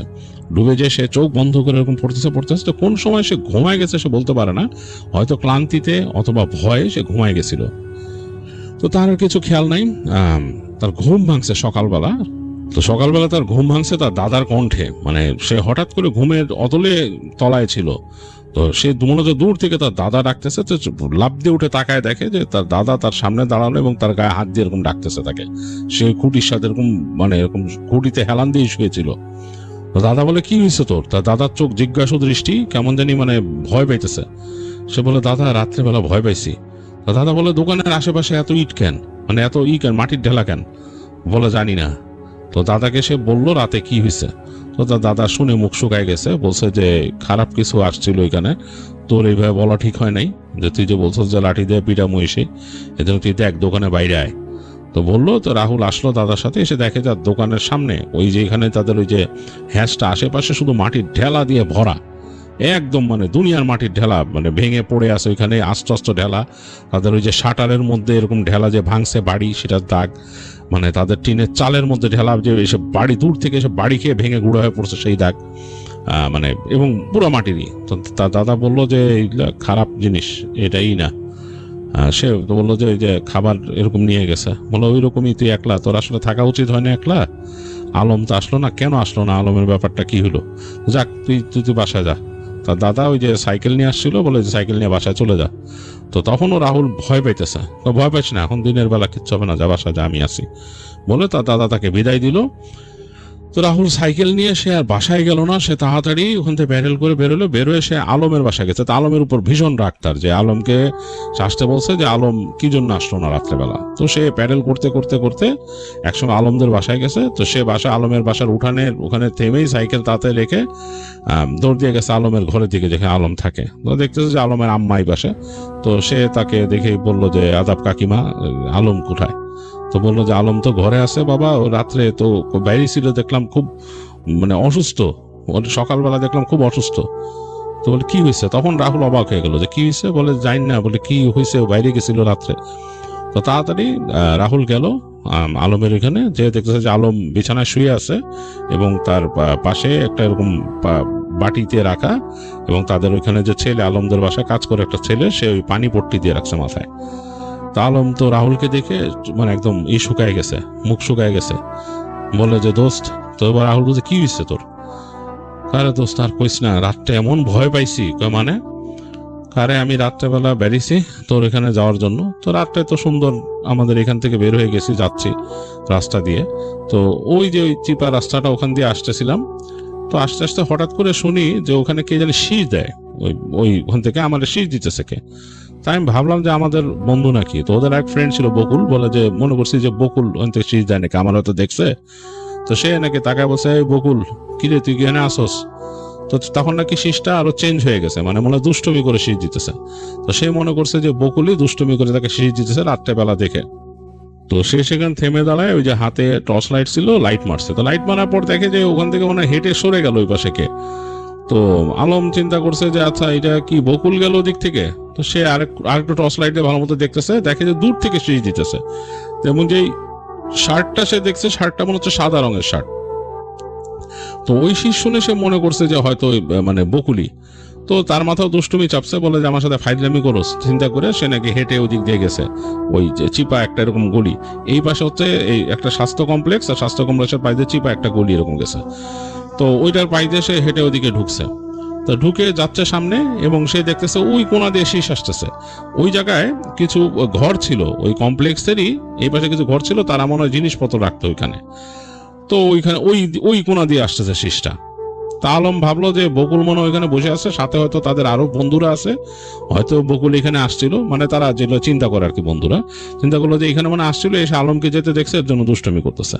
তো সে হেঁটে আরো সামনে গেছে, কারণ এই স্বাস্থ্য কমপ্লেক্সের ওইখানেও তাদের এক বন্ধুর ভাই চাকরি করতো আর কি। তো যাই হোক, সে হেঁটে ওই সামনে গেছে, সামনে যেয়ে দেখে যে ওই যে ঘরগুলো, ঘরের সামনে একটা ছোট্ট বারান্দার মতো আছে, বারান্দা একটা বাউন্ডারি ওয়াল করা, কোমর পর্যন্ত একটা মানে দেয়াল দেয়া। তো দেখতেছে ওই দেয়ালের ওইখানে মনে হয় কেউ নিচা হয়ে গেল শীষ দিয়ে। তো তখন আলম ভাবছে যে আসলেই মনে হয় যে মানে অবশ্যই ওখানে বকুলরাই আছে, এবং ওই আরো কয়েকজন আছে ওখানে বসে, হয় ওরা তাস খেলতেছে বা কিছু, ওখান থেকে মজা করে তারা নিয়ে এগুলো করছে। তো সে এখান থেকে বলছে তারা তোরে পাইছি, মানে একদম মুখ দিয়ে বলছে তোরে পাইছি, বলে সে ফ্ল্যাশ লাইট নিয়ে নাকি দৌড় দিয়ে গেছে ওইদিকে। তো দৌড় দিয়ে যে সে ওই দেওয়ালের ওইখানে লাইট মারছে, কেউ নাই, পুরো জায়গাটা ফাঁকা, খা খা করতেছে। তো তখন আলম ভয় পাইছে, কিরে একটু আগে দেখছি এখান থেকে মনে যে শীষ দেখো নিচে হয়ে গেছে। তো তারপরে ঠিক তার পেছনেই সে শীষ শুনছে, এবং শীষটা অনেকটা মনে হয় যে ওই যে কোকিল যেভাবে ডাকে ওইরকম। তো আলম ফট করে মাথা ঘুরে তাকাইছে, তাকায় দেখে যে মাটিতে একটা মানে শরীরে কাপড় পেঁচানো, মনে অনেকটা যে কাফন পেঁচানো যেরকম থাকে ওরকম একটা কাপড় পেঁচানো একটা বডির মতো রাখা তার পেছনে ওদিকে। এবং সে তাকাইতেই মনে হলো যে বডিটা একদম মাটির থেকে এরকম খাড়া উঠে গেল, মানে কোনো মানে মানুষ হাত দিয়ে ধরে উঠে এরকম একদম খাড়া ফট করে উঠে দাঁড়ায় গেল। তো আলম তো প্রচন্ড ভয় পেয়েছে তখন, তখন তার কোনো আর সেন্সই ছিল না। সে মানে ওখান থেকে একটা স্প্রিং এর মতো লাফ দিয়ে দৌড় দিছে, দৌড় দেওয়ার সময় তার শুধু একটা বাতাসের ঝাপটা লাগছে শরীরে, এবং মনে হয়েছে যে বাতাসের ঝাপটার সাথে একটা ভিজা হাত ছিল তার ঘাড়ে হাত দিছে। তো এটা লাগার পর আলমের পুরো শরীর ছ্যাট করে উঠছিল, সে মানে দৌড় দিয়ে রাস্তায় পড়ে উল্টা পথে দৌড়াইছে। সে যেদিক যাচ্ছিল, এই যে রাহুলদের ওখানে যাবে সেটা তো আর যাওয়াই হয়নি, উল্টা সে দৌড়ায় তার বাসার দিক গেছে দৌড়াতে দৌড়াইতে, এবং বাসায় এসে সে একদম মানে তার সারা শরীর ঘামতেছে। সে তার নিজের ঘরে তো যায়নি, বাপ মার ওইখানে যে চিৎকার শুরু করছে। তো তার আম্মা বেরিয়েছিল, বলছে কি হয়েছে? আম্মা ভয় পাইছি। তো তার আম্মা নাকি তাকে ঘরে নিয়ে গেছে, ঘরে নিয়ে তাড়াতাড়ি ওই যে মানে পানি দিয়ে করাই দিছে, শরীর মুছে দিছে, তাকে ওই যে দায়ের মধ্যে লবণ রেখে খাওয়াইছে, দোয়া পড়ে ফু দিছে, অনেক কিছু। তো ভয় পাইছে আর কি। তো সে তার মাকে আর খুলে বলে নাই সে কি দেখছে, ভয় পাইছে এটা। তো তার মা অনেক রাত পর্যন্ত তার ওখানে ছিল, তাকে দোয়া দুধ পড়ে ফু দিছে। সকালে থেকে তার জ্বর আসা শুরু করছে এবং তাকে ওই যে পানি পট্টি দিতেছে বাসায়। তো রাহুল তখন বললো যে তোরা জলপট্টি দিয়ে কি হবে, এটা তো আসলে কাজ না, তোদের উচিত যে তোর উচিত যে তোদের যে ধর্মীয় কোনো মানুষের কাছে যে কোনো চিকিৎসা নেয়া। আমার তো এরকম হয়েছে, আমি তো কালকে রাত্রে ভয় পাইছি। তো আলম জিজ্ঞেস করলে কি হয়েছে, তখন বললো যে এরকম এরকম ব্যাপার। তো পুরো জিনিসটাই একটা মানে এখন এটাকে কাকতালীয় ভাবে ঘটছে দুজনের সাথেই, সেটা রাহুল জানে না, কিন্তু দুইজনই ভয় পাইছিল ওই দিন, এবং মানে খুবই খারাপ অবস্থা ছিল তাদের। যাই হোক, রাহুল পরবর্তীতে সে তাদের পণ্ডিতের সাথে দেখা করছিল এবং শুনছে যে আলমও নাকি তাদের এক হুজুরকে দিয়ে ঝাড়াইছে তার এই রাতে ভয় পাওয়ার বিষয়টা নিয়ে। কিন্তু মানে তারা এখনো শিওর না, রাহুল বা আলম কেউই শিওর না যে আসলে তাদের সাথে একই রাতে এরকম ঘটনা কেন ঘটলো, আর এই খাবারগুলো কোথায় গেছিল রাহুলের যে টিফিন ক্যারিয়ার খালি করে সব খাবার নিয়ে গেছে, সে এখনো শিওর না যে খাবারগুলা মানে কিভাবে চলে গেছে। সে বলতে পারে যে সে ধারণা করে যে উপরি কোনো জিনিস বা খারাপ কোনো জিনিস খাবার নিয়ে গেছে, বাট অ্যাগেইন তার এখনো এখানে একটা কোয়েশ্চেন আছে। সে জানে না উপরি জিনিস মাছ হয়তো খেতে পারে, তার ভাত সহ তার যা ছিল, আতপ চালের ভাত ছিল, সবই নিয়ে চলে গেছে ওখান থেকে। তো যাই হোক, এই ছিল রাহুল বসাকের শেয়ার করা একটা ঘটনা। আমার কাছে কিন্তু বেশ ইন্টারেস্টিং লাগছে, ভয়েরও মনে হয়েছে। আপনাদের কাছে কেমন লেগেছে জানাতে ভুলবেন না।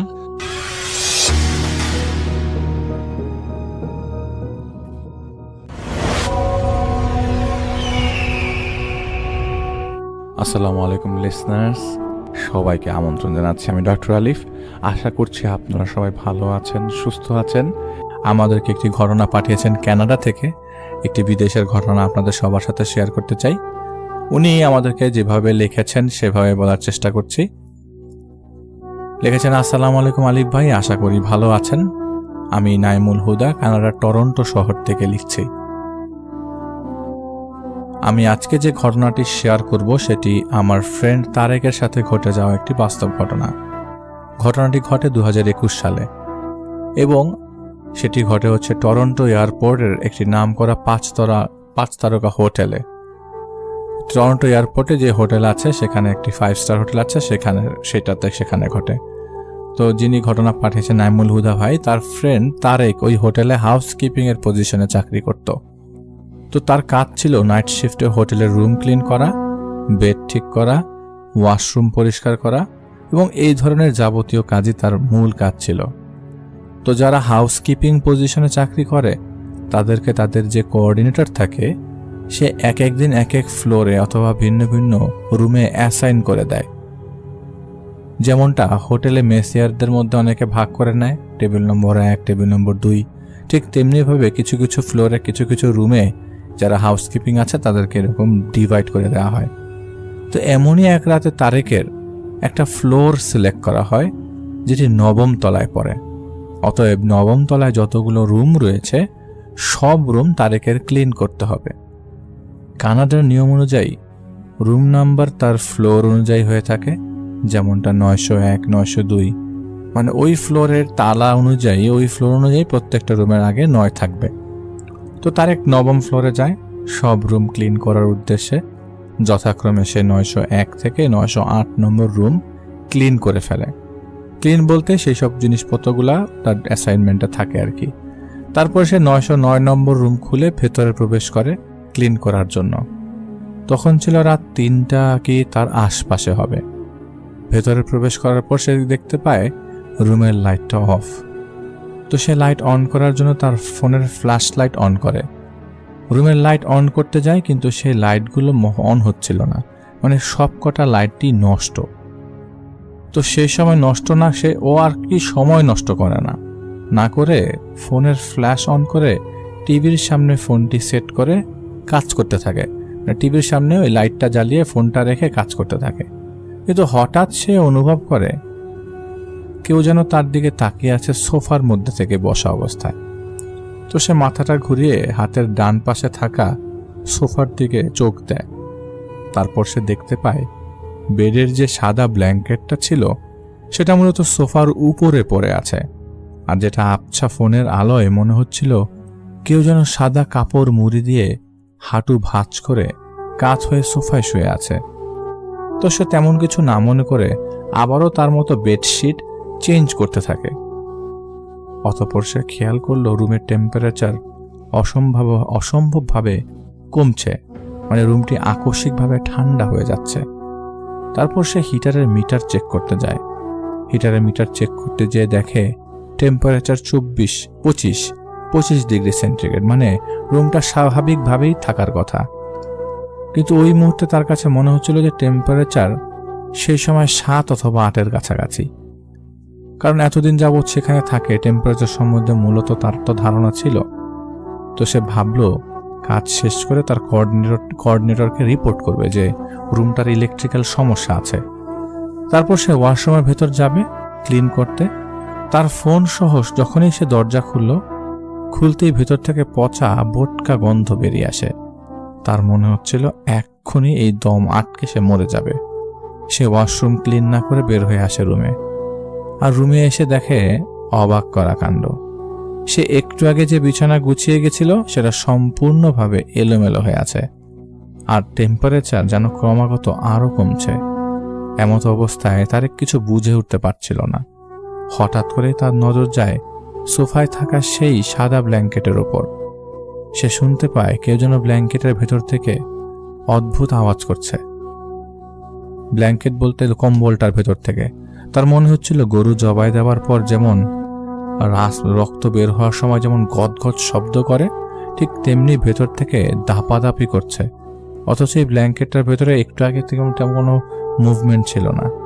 গদগদ আওয়াজ হচ্ছে ব্ল্যাঙ্কেটের ভেতর থেকে। সে ভয়ে ভয়ে সামনে এগিয়ে যায়, আর ব্ল্যাঙ্কেটটাকে এক হাত দিয়ে টান দিয়ে সে দেখে গলা কাটা একটা ভয়ঙ্কর পুরুষের লাশ, যে সোফার উপর কাত হয়ে গলা ধরে কাতরাচ্ছে আর গড় গড় করে আওয়াজ করছে। দৃশ্যটা সম্পূর্ণ বিভৎস ছিল। এই দৃশ্যটা দেখে তারেক সেখানেই জ্ঞান হারিয়ে ফেলে। তারপর তার কোঅর্ডিনেটর খেয়াল করে ভোর 5:30টার দিকে যে ও পারে 5:30 বাজে, কিন্তু এখনো আসেনি উপর থেকে। অথচ বাকি সবাই উপরে তাদের কাজ শেষ করে ইন্সপেকশন জমা দিয়ে দিয়েছে নিচে, কিন্তু তারেকের এখনো কোনো খবর নাই।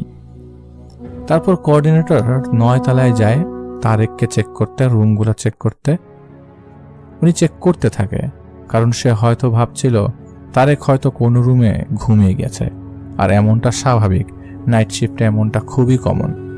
কিন্তু তারপর কোঅর্ডিনেটর যখন 9 নম্বর রুমের সামনে যায় তখন দেখে যে রুমের দরজা হালকা খোলা। তারপর তিনি দরজা খুলতে দেখেন তারেক কেমন অচেতন অবস্থায় নিচে পড়ে আছে, আর রুমের সব কিছু এলোমেলো।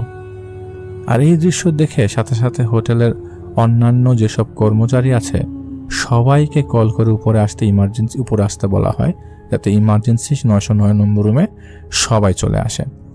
দেন তারেককে পানি চোখে মারা হয়, সেন্স ফিরিয়ে আনা হয়।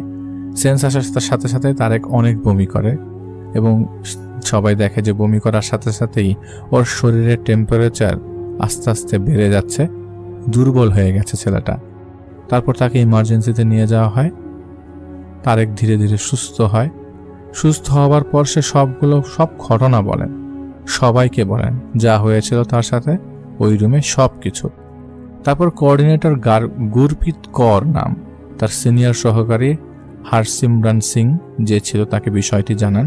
তারপর হরসিমরান সিং সবকিছু স্বীকার করে বলে যে এই 909 নম্বর রুম যে ছিল সেই রুমটি, সেখানে 2018 সালে একজন হোয়াইট লোক আসে তার গার্লফ্রেন্ডকে নিয়ে, কিন্তু আসার পর তার গার্লফ্রেন্ড রাতেই হোটেল থেকে চলে যায় এবং সে ভদ্রলোক উপর থেকে তার গার্লফ্রেন্ড যাওয়ার পরে হোটেলের লবিতে এসে ঘুরে আবার তার রুমে ঢুকে যায়।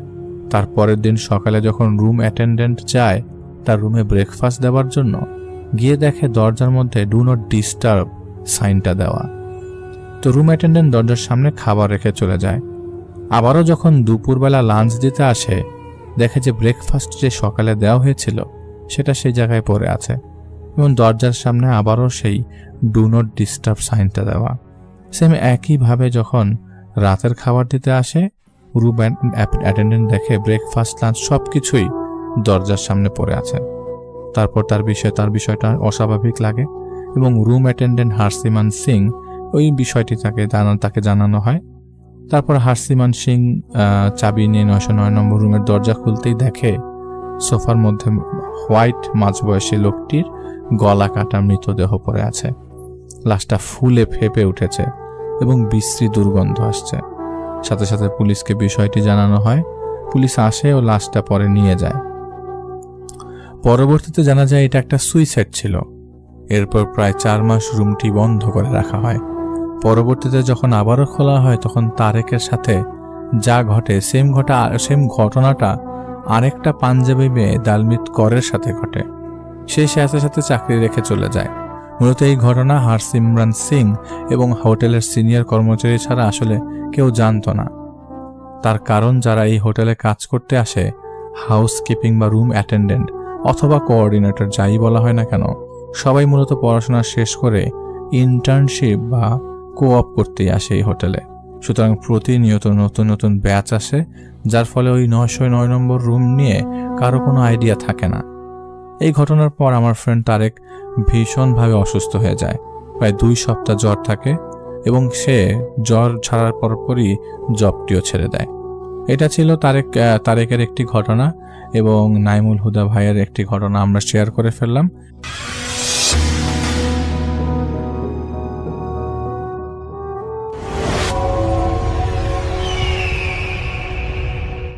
দক্ষিণাঞ্চলের মানুষ হওয়ার সুবাদে প্রায় আগে সব ফ্যামিলির কেউ না কেউ লঞ্চের কোনো না কোনো পোস্টে চাকরি করতেন, হোক সেটা বড় কিংবা ছোট। আমার এক ভাবির বাবা ছিলেন লঞ্চ চালক, কিন্তু বর্তমানে তিনি ট্যাক্সি চালান। ওই ঘটনার পর থেকে তিনি লঞ্চ চালানো বন্ধ করে দেন। যাই হোক, আমি মকসুদ ঝালকাঠি থেকে আজ আপনাদের সাথে আমার ভাবির বাবার সাথে ঘটে যাওয়া একটি ঘটনা শেয়ার করছি। ঘটনাটি শুনুন, নিজেরাই বুঝতে পারবেন সত্যি কিনা। ঘটনাটি 90-এর দশকের।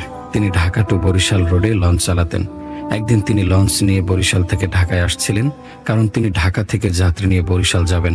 তিনি লঞ্চটি ঘাটে রেখে ফ্রেশ হয়ে খাবার টাবার খেয়ে ওনার কেবিনে শুয়ে রইলেন। লঞ্চে যে স্টাফ রয়েছে তাদের জন্য লঞ্চে আলাদা স্টাফ কেবিন রয়েছে, আর যে লঞ্চ চালক তার জন্য একদিকে লঞ্চের সামনে একটি কেবিন রয়েছে গ্লাস সহ।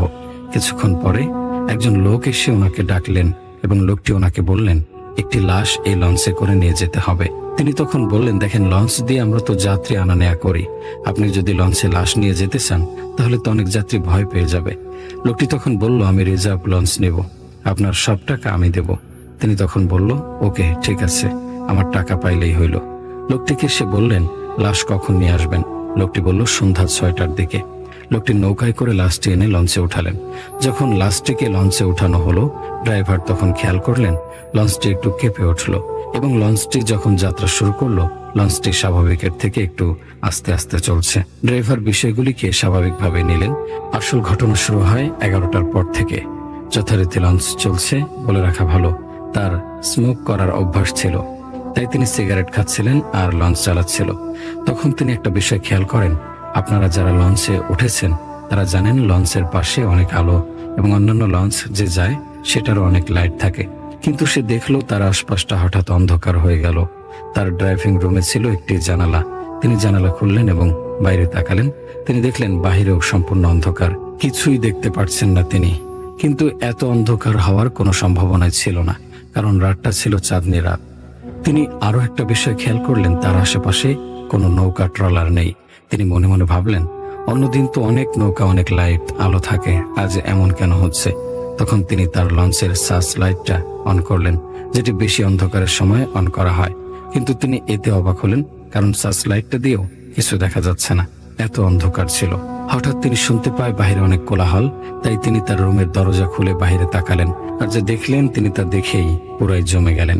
তিনি দেখলেন 20-25 জন লোক তার সামনে অর্থাৎ লঞ্চের উপরে হাঁটছে, দৌড়াচ্ছে। তাদের দেখে মনে হচ্ছে লোকগুলো যেন পাগল। লোকগুলোর কোনো বর্ণনাই তিনি দিতে পারেন নাই। তাদের মুখ ছিল খুবই বিবর্ণ, বিদঘুটে, পরনে ছিল সাদা কাপড়। লোকগুলো অবস্থা এমন ছিল যে কোনো ত্রাণ বিতরণের সময় মানুষ যেমন হইচই করে, কার আগে নেবে ঠিক সেই রকম। তিনি তাড়াতাড়ি রুম থেকে বের হলেন এবং দেখলেন লঞ্চটি সম্পূর্ণ অন্ধকার, কোথাও কোনো আলো নেই। তাই তিনি ইঞ্জিন রুমে যান বেল বাজানোর জন্য, কিন্তু তিনি সেখানে গিয়ে দেখে বেলের তারটা কাটা। এখানে আরো বড় ধাক্কা খান তিনি। ইঞ্জিন রুম থেকে যখন তিনি বের হয়ে আসবেন তখন তিনি খেয়াল করেন একটি সাদা কাপড়ে মোড়ানো কি যেন তার দিকে তাকিয়ে রয়েছে। তিনি ভালো করে খেয়াল করে দেখেন এটি হলো সেই লাশটি যেটিকে তার লঞ্চে ওঠানো হয়েছিল। তা দেখে তিনি আর দাঁড়িয়ে না থেকে এক দৌড়ে তার লঞ্চের স্টাফদের কেবিনের দিকে ছুটে যায় এবং তার স্টাফদের ডাকতে থাকে। স্টাফরা বের হওয়ার পর তিনি জিজ্ঞাসা করেন লাশ কই, কিন্তু স্টাফরা বলে লাশ তো কফিনের ভিতরে, সেই জায়গায় আছে।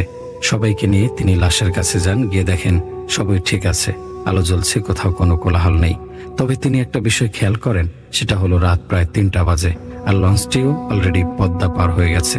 এখানে 11টা থেকে 3টা মাঝে 4 ঘন্টা সময়, আর লঞ্চটি ছিল মেঘনায়। কিভাবে পদ্মা পার হয়ে গেল তিনি কিছুই মেলাতে পারছিলেন না। কিন্তু ঘটনাটা এখানে শেষ হলে পারত।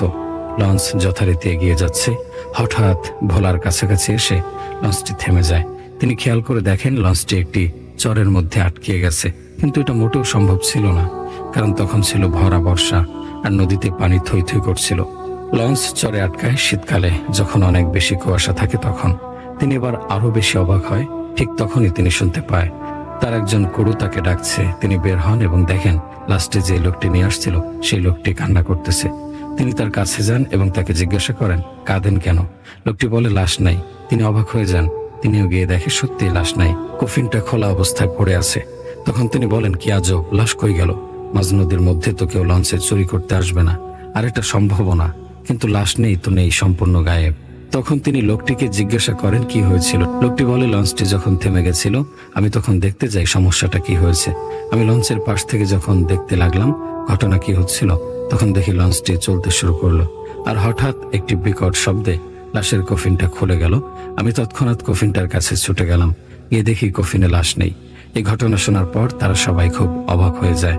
তবে লাশটিকে আর খুঁজে পাওয়া যায়নি। এটাই ছিল একটি সত্যি ঘটনা। তারপর থেকে উনি আর কোনোদিন লঞ্চ চালাননি। তিনি চাকরি ছেড়ে দেন এবং বলেন দরকার হয় ভিক্ষা করে খাবো, কিন্তু কখনো আর লঞ্চ চালাবো না। তিনি এখনো বাড়ি গেলে লঞ্চের মাধ্যমে যান না, বাস দিয়ে যান। এই ঘটনার কোনো ব্যাখ্যা বা কোনো কিছু কি আপনাদের কাছে আছে? থাকলে জানাবেন। হয়তো কারো কোনো ক্ষতি হয়নি, কিন্তু সেদিন রাতটা তার জন্য খুবই ভয়ঙ্কর একটি রাত ছিল। এবার আরেকটি ঘটনা বলছি। একজন ইমাম সাহেব, ঘটনাটা এক ইমামের কাছ থেকে শোনা। ইমাম সাহেবের নিজের সাথে ঘটে যাওয়া ঘটনা। তো ঘটনাটা হলো 1990-এর দিকের। বরিশালের কোন একটা মসজিদে চাকরি করতেন ইমাম সাহেব। তিনি ছিলেন ওই এলাকার খুব শ্রদ্ধেয় একজন ব্যক্তি। তাকে সবাই ভালোবাসত একমাত্র তার সততার জন্য। এলাকার মধ্যে নামডাক আর সততার ফলে এলাকার মধ্যে যে কোনো বিচার হলে ইমাম সাহেবকে সবাই ডাকতেন বিচারে। একদিন ইমাম সাহেবের এক বন্ধুর ছেলের বিচার ডাকা হলো। সবসময়ের মতো ওই বিচারও ইমাম সাহেবকে ডাকা হলো। ওই দিন ছিল শুক্রবার। একদিকে তার বন্ধুর ছেলের বিচার, অন্যদিকে ওনার ছেলের প্রচন্ড জ্বর। রওনা দেওয়ার আগে ইমামের বউ ওনাকে যেতে না করলেন, যেহেতু ওনার ছেলের অবস্থা খুব খারাপ। কিন্তু বন্ধুকেও না করতে পারছে না, যেহেতু আজ ওনার অতি নিকটের বন্ধুর ছেলের বিচার। খুব ভোরে উনি বাড়ি থেকে রওনা দেন, কারণ ওনার বাড়ি থেকে ওনার বন্ধুর বাড়ির দূরত্ব 20 মাইল। এর মাঝে রাস্তা দিয়ে হেঁটে যেতে হয়, তারপর নদী পথে 3 ঘন্টা যেয়ে আবারও বহুদূর হেঁটে যেতে হয়। তখন তো এখনকার মতো এত গাড়ি ছিল না, তাই পায়ে হেঁটে যেতে হতো।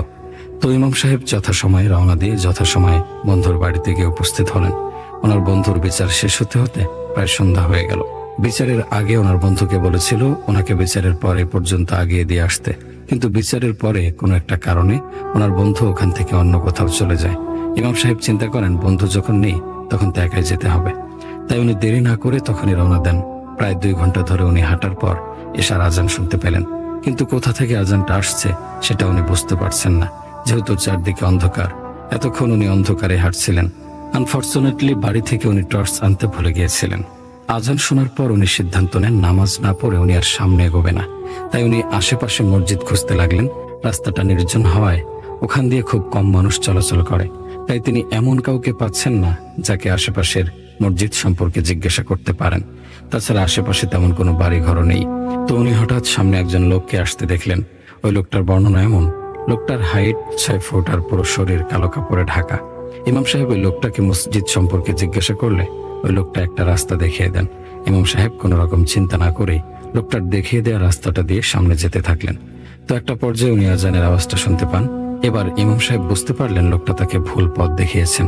কিছুক্ষণ দাঁড়িয়ে উনি চিন্তা করলেন এখন আর পিছনে যাওয়ার উপায়ও নেই, কারণ অন্ধকারে সে কোন রাস্তা দিয়ে কিভাবে এসেছে তা মনে নেই। তাই উনি আবার সামনের দিকে হাঁটা ধরলেন। কিছু দূর যাওয়ার পর উনি একটা বাড়ি দেখতে পান। বাড়িতে একজন মহিলা ছিল। উনি মহিলাকে বললেন এখানে কোনো মসজিদ আছে কিনা। সে মহিলা একটা রাস্তা দেখিয়ে দিলে ইমাম সাহেব ওই রাস্তা দিয়ে হাঁটতে লাগলেন। কিছু দূর যাওয়ার পর একটা মসজিদ দেখতে পেলেন।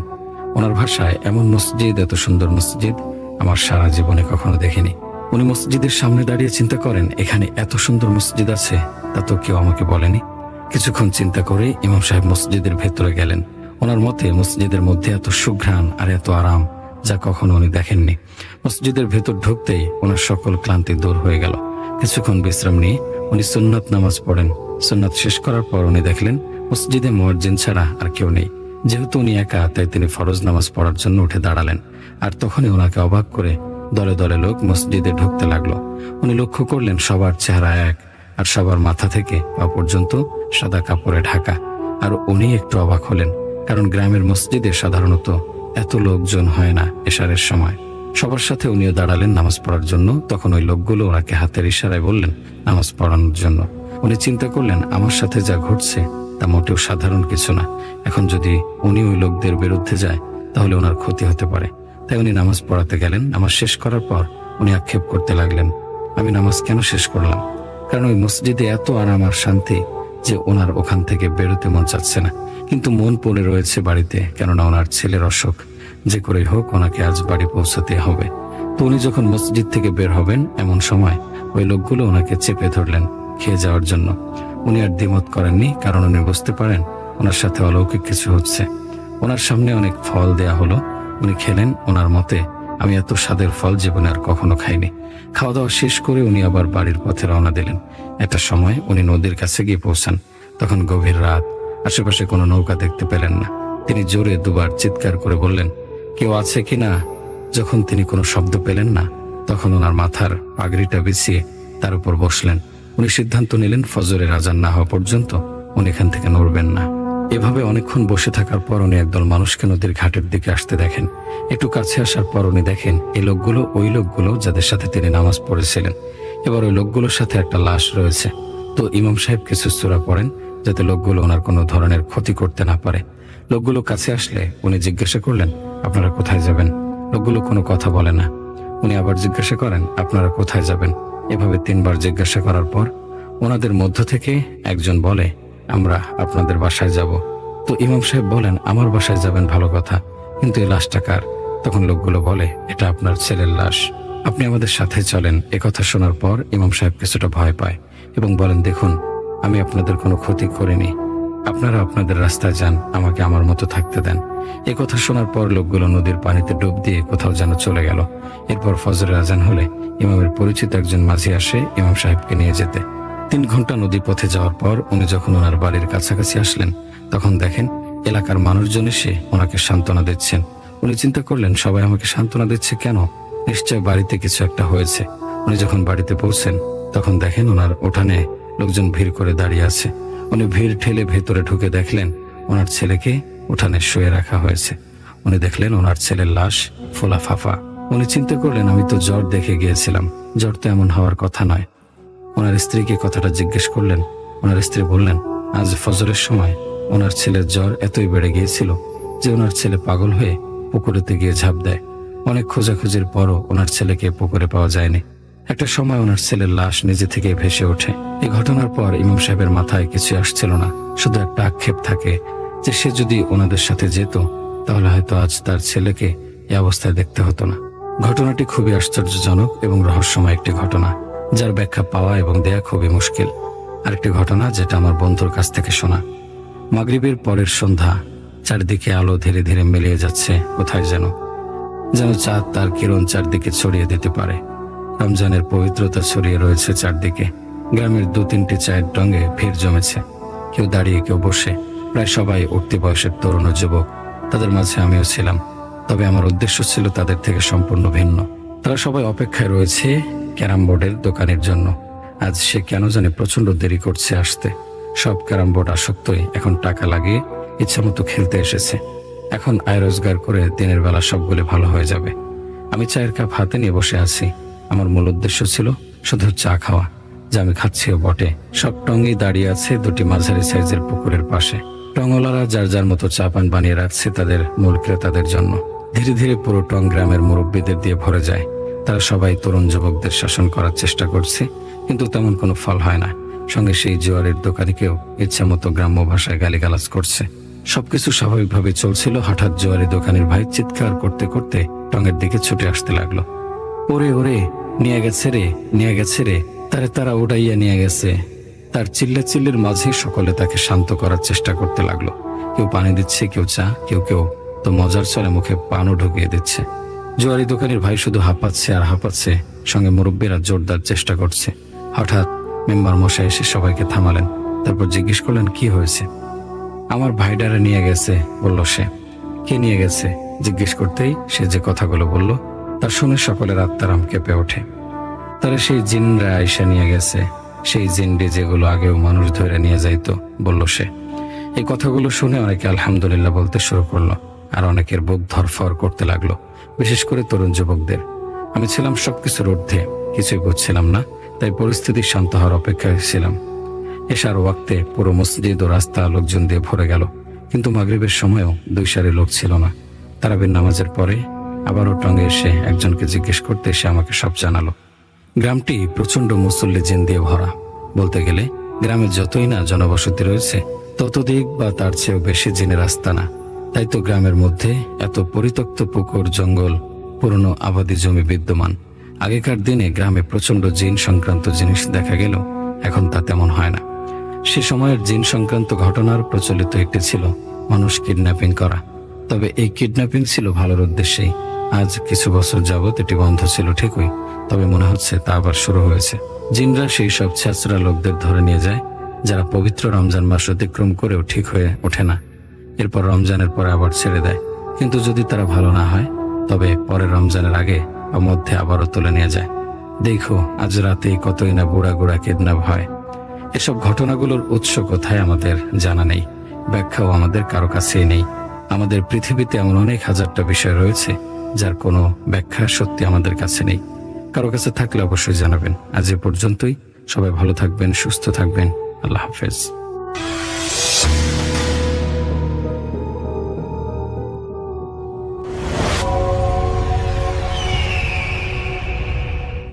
আসসালামু আলাইকুম লিসেনার্স, আমি সামির আনসারি বলছিলাম।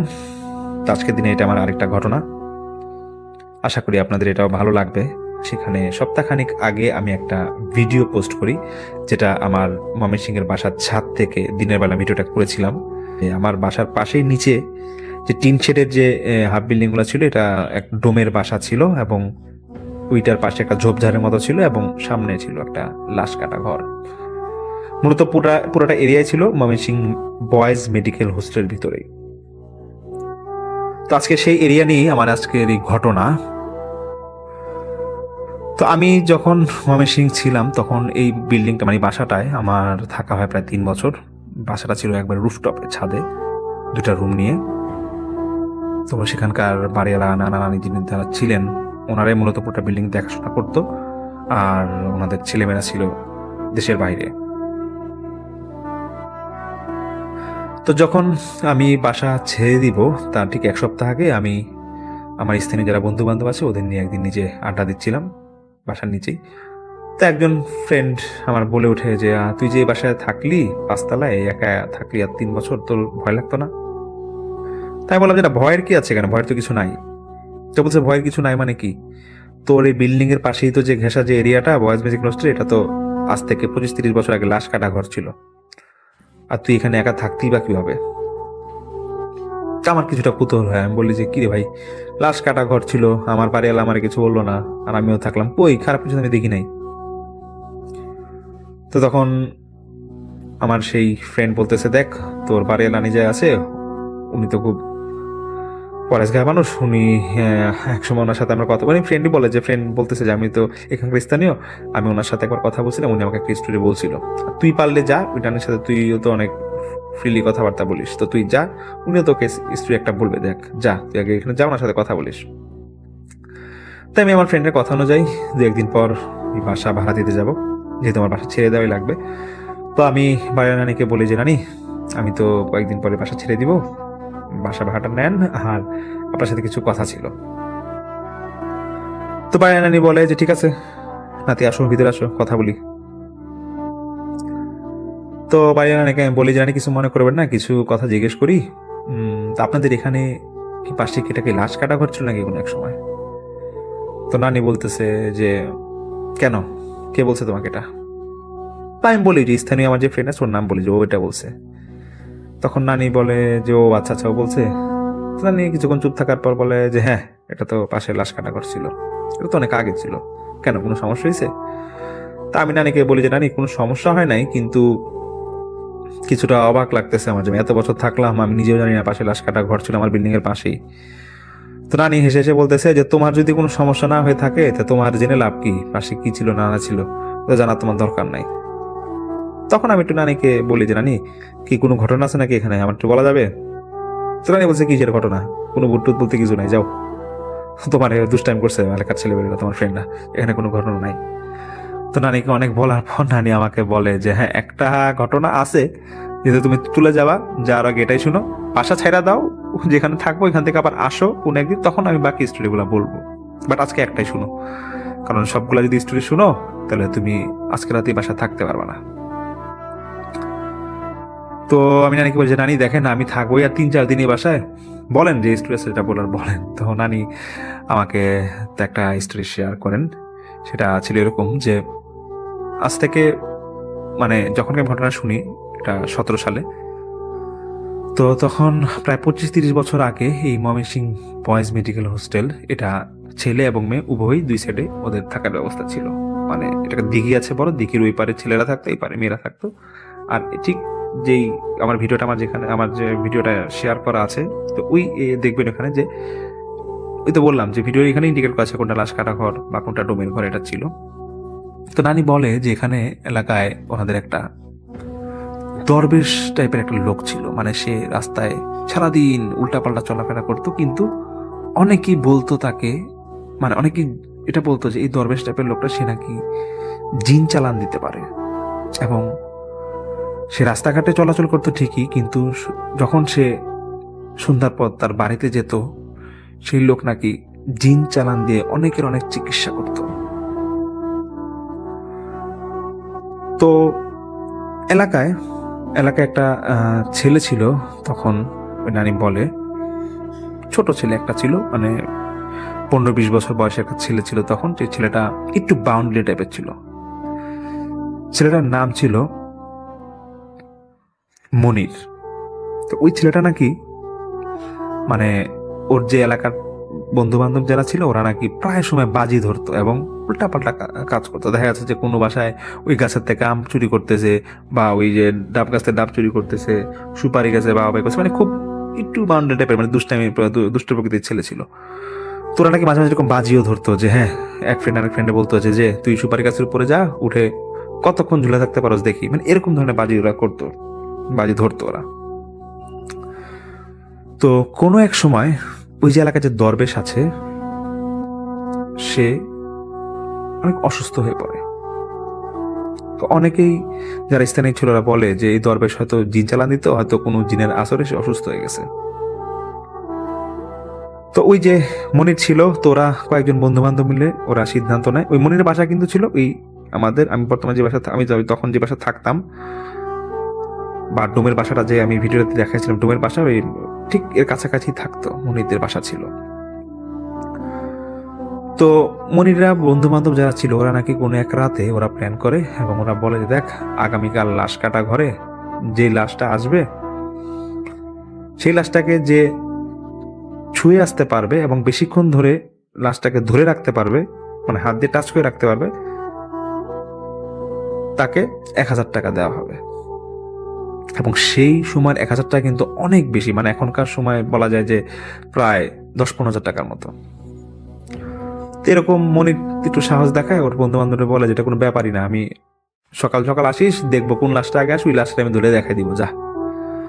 তো আমি সেই লাশ কাটা করে একটা বর্ণনা দিয়ে রাখি। ওটা সিস্টেম ছিল এরকম যে যখন কোনো লাশ আসতো, মানে অ্যাক্সিডেন্টাল কেস বা সুইসাইড কেস বা এরকম যদি কখনো কোনো লাশ আসতো, সেক্ষেত্রে ওই চাটি দিয়ে এটাকে বেঁধে লাশ ঘরের বারান্দায় ফেলে রাখতো, এবং যখন ওই পুলিশ ভেরিফিকেশনের কাগজপত্র আসতো, তারপরে এই লাশ ডোম কাটাকাটি করে ডাক্তারকে এটা সে বুঝাই দিত।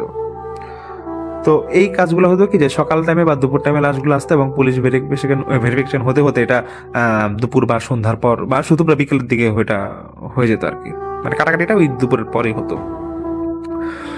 তো যাই হোক, মনির ওরা এরকম সিদ্ধান্ত নেয় যে পরের দিন ওরা এরকম বাজি ধরে, মনির খুব আগ্রহ দেখা বলে যে আমি লাশ ধরে দেখাই দিব, তোরা দেখিস।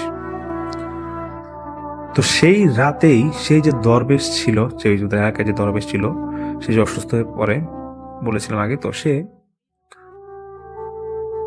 এতটাই অসুস্থ হয় যে নিজের চিকিৎসা করতে যায় জিনের মাধ্যমে। এবং সে একটা সময় তার ফ্যামিলি মেম্বার সবাইকে ওর রুম থেকে বেরোয় যেতে বলে সেই দরবেশ, এবং রুমের দরজা নিজেই লাগায় দেয়।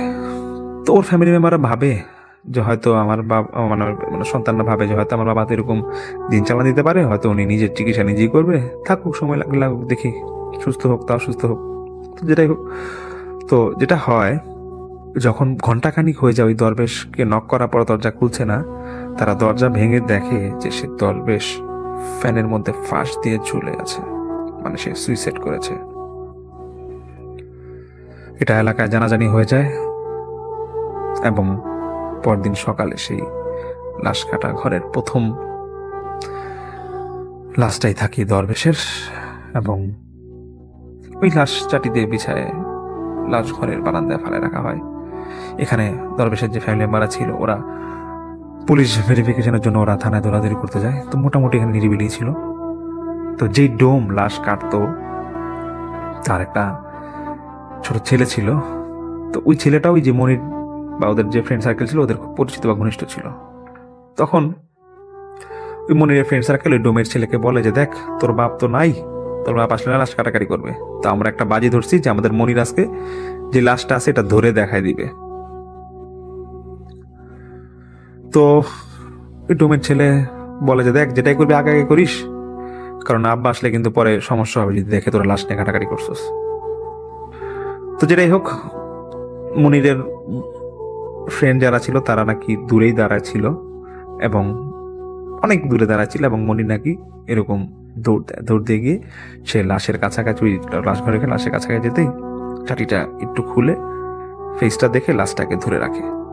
এবং অনেকক্ষণ ধরে রাখার পরে তার মানে খুব একটা খারাপ লাগে, মানে খারাপ লাগে বলতে মানে সে নিজের থেকে শরীরে নাকি সে প্রচন্ড ঘামাচ্ছিল, এবং এরকম 5-10 মিনিট সে যখন দাঁড়াচ্ছিল, যতক্ষণ দাঁড়াচ্ছিল তার নাকি বুকে খুব ধরপড়ানি এবং খুব প্রচন্ড ঘামাচ্ছিল, এবং সে নাকি ওইখানেই বসে যায়, মানে ওই লাশ কাটা ঘরের পাশেই হঠাৎ করে বসে যায়। এই লাশটা ধরে যখন লাশটাকে ছেড়ে দেবে তখন হঠাৎ করে বসে যায়। তো ওর বন্ধু বান্ধব যারা ছিল ওরা দূরের থেকে দেখেই মানে বুঝে ফেলে যে মনির হয়তো ভয় অসুস্থ হয়ে গেছে, এবং তারা দৌড় দিয়ে মনির কাছে আসে এবং বলে, বন্ধু কি হয়েছে? বলছে কিছু হয় নাই। তো তারা সেই মুহূর্তে বলে যে নাকি মনির নাকি সেই মুহূর্তে প্রচন্ড ঘামাচ্ছিল, এবং ওর বুক মানে গা পুরা কাঁপতেছিল। তোর বন্ধু বান্ধবরা যারা ছিল ওরা হয়তো তখন বুঝে যে না, আসলে কাজটা করা ঠিক হয় নাই, লাশ নিয়ে এরকম কাজটা করা ঠিক হয় নাই, যত টাকার বাজি হোক। যাই হোক, ওরা মনিরকে ওর বাসায় দিয়ে আসে এবং বলে যে ও একটু অসুস্থ হয়ে গেছে, এর জন্য ওকে ধরে ধরে নিয়ে আসলাম, নেন একটু। ওর মনিরের মাকে বলে যে ওর একটু শোয়াই দেন ওকে। তো মনিরের মা বলে যে তোমরা সারাদিন ঘুরে বেড়াও, কি করছো আমার ছেলের এই অবস্থা হলো কেন? তো মনির তোর সেন্স আছে, সে বলতেছে যে মা ওরা কিছু করে নাই, আমি হঠাৎ একটু অসুস্থ হয়ে গেছিলাম। তো মনিরের মা খুব বকা দেয় মনিরকে যে তুই কেন এত দৌড়াদৌড়ি করিস বাইরে। তো যাই হোক, মনিরের সে বন্ধু বান্ধব সেদিন মতো চলে যায়। তো ওই বাইরানি বলে যে সেদিন ওরা মানে মনিরের নাকি পেটে এমন ব্যথা হয়েছিল যে বাইরানি বলে যে আমার বাসার থেকে ধরো কয়েকশো গজ সামনে ছিল মনিরের বাসা, মানে সেই রাতে খুব চিল্লাচিল্লি শুনতাম যে মনির খুব চিৎকার করে কাঁদতেছে, যে মা পেট ব্যথা আমাকে বাঁচাও। এবং ওনার মানে বাইরের নানি, মানে ওনার হাজবেন্ড নানা, বাইরের নানাও নাকি মনিরকে সেই রাতে দেখতে গেছিল, মানে সে পেট ব্যথা এবং রক্ত বমি। তখন মনিরের মা ওর সেই বন্ধু বান্ধবরা বলে যে আসলে কি হয়েছিল বলতো। তখন পুরোটা ঘটনা বলে যে ও এরকম লাশ কাটাগারের এখানে গেছিল, এরকম লাশ ধরছে, ওই দরবেশের লাশ ধরছে, তারপর থেকে এরকম। তখন আমার বিল্ডিং এ যে বাড়িওয়ালা নানা ছিলেন উনি নাকি তখন ওই মনিরের মাকে বলে যে দেখো ওই দরবেশ তো জিন চালান দিত, ওর তো শুনছিলাম যখন মারা যায় তখনও নাকি ও জিন দিয়ে চিকিৎসা করতে চাইছিল। তো যেটাই হোক, তোমরা পারলে মনিরকে একটু ভালো হুজুর দেখাও, ঝাড়ফুঁক দাও, দেখো ঠিক হয়ে যাবে। এগুলা আসলে অনেক সময় বাচ্চারা ভয় পেলে এরকম হয়। তো যথারীতি এরকম ঝাড়ফুঁক দেওয়ার পরে হুজুরকে দেখো কয়েকদিন পর ঝাড়ফুঁক দেওয়ার পর মনির কিছুটা ঠিক হয়, কিন্তু মনির মাঝে আচরণটা আস্তে আস্তে চেঞ্জ হয়ে যায়। সে ঘর থেকে খুব একটা বের হয় না এবং ও মানে কিছু অলৌকিক ঘটনা ঘটে যে ও ওর মাকে যেগুলা বলতো ঠিক ওরকমই সব ঘটে যেত। কেন জানি এরকম ঘটে যেত। এর একটা এক্সাম্পল নাকি এরকম ছিল, মানে ওই বাইরা নানি বলে যে একবার নাকি মনির ওর বাবাকে সকালে বলে যে বাবা তুমি আজকে বাসা থেকে বের হয়ে না, তুমি ঘরে থাকো, তুমি একটা এক্সটেন্ড করো, আপনি ঘর থেকে বের হয়ে না, এরকম অনেক রিকোয়েস্ট করে। তো মনিরের বাবা বলে আরে পাগলের মতো কি বলো, আমার কাজ আছে, আমি বের হবো। এরকম উল্টা ঝাড়ি দিয়ে মনিরের বাবা নিজে বের হয়। তো ঠিকই সেদিন মনিরের বাবা দুপুরে উনি বাসের একটা অ্যাক্সিডেন্ট করে ওনার বেশ গুরুতর আহত হয়। এটা মানে যখন ঘটে তখন নাকি মনিরের বাবা খুব অবাক হয়ে গেছিল। তারপরও বিশ্বাস করে না, বলতেছে হয়তো ছেলের মনে টান ছিল যে বাবা যাতে বের না হোক, হয়তো এরকম কারণে ছোট একটা নিচু ঘটনা ঘটছে। আরেকবার নাকি এরকম মনিরের নানা যখন মারা যাবে তখন মনির তার মাকে বলছিল যে মা তুমি নানা বাড়ি চলে যাও, নানা খুব অসুস্থ, কখন কি ঘটে বলা যায় না, তুমি চলে যাও। অনেক জোরাজোরি পর মনিরের মাকে নানা বাড়ি পাঠায় দেয়। ঠিকই তার একদিন পরে মনিরের নানা মারা যায়। তো এরকম যখন ঘটনাগুলো মনের মধ্যে ঘটতেছিল তখন ওর বাবা মা কিছুটা ঘাবড়া যায় এবং ওরা নাকি এই ওর মনির বাবা নাকি এই পারিয়া নানার কাছে, মানে আমি যে বিল্ডিং এ থাকতাম এই নানার কাছে এসে নাকি বলতো যে দেখেন মনিরের মধ্যে এই ঘটনাগুলো ঘটতেছে। আগে যেমন ও এরকম বাউন্ডারি টাইপের ছিল, বাইরে খুব ঘোরাঘুরি করতো, এখনো ঘর থেকে একটু বাইরে হয় না, একটা ঘরের মধ্যে আবদ্ধ হয়ে বসে থাকে। আর কিছু ঘটনা আছে ও ঘটার আগে আমাদেরকে বলে দেয়, দেখা যায় ওগুলাই ঘটে। হুজুর তো দেখাইছি, তারপরও বলেন কি করা যায়। সে পারিয়া নানা বলে যে দেখো এটার তো কোনো সলিউশন নাই বা এটা কোনো সমাধান নাই, আমি এখন কি বলবো। হুজুর দেখাইছো, তোমার ছেলে সুস্থ আছে, হয়েছে তো, আর কি চাও। ও যেটা ঘটার ঘটে বলুক, এটা হয়তো ঘটছে আর কি, কোন রকম বলছে, ঘটে গেছে, বাদ দাও ওগুলা নিয়ে এত টেনশন করো না।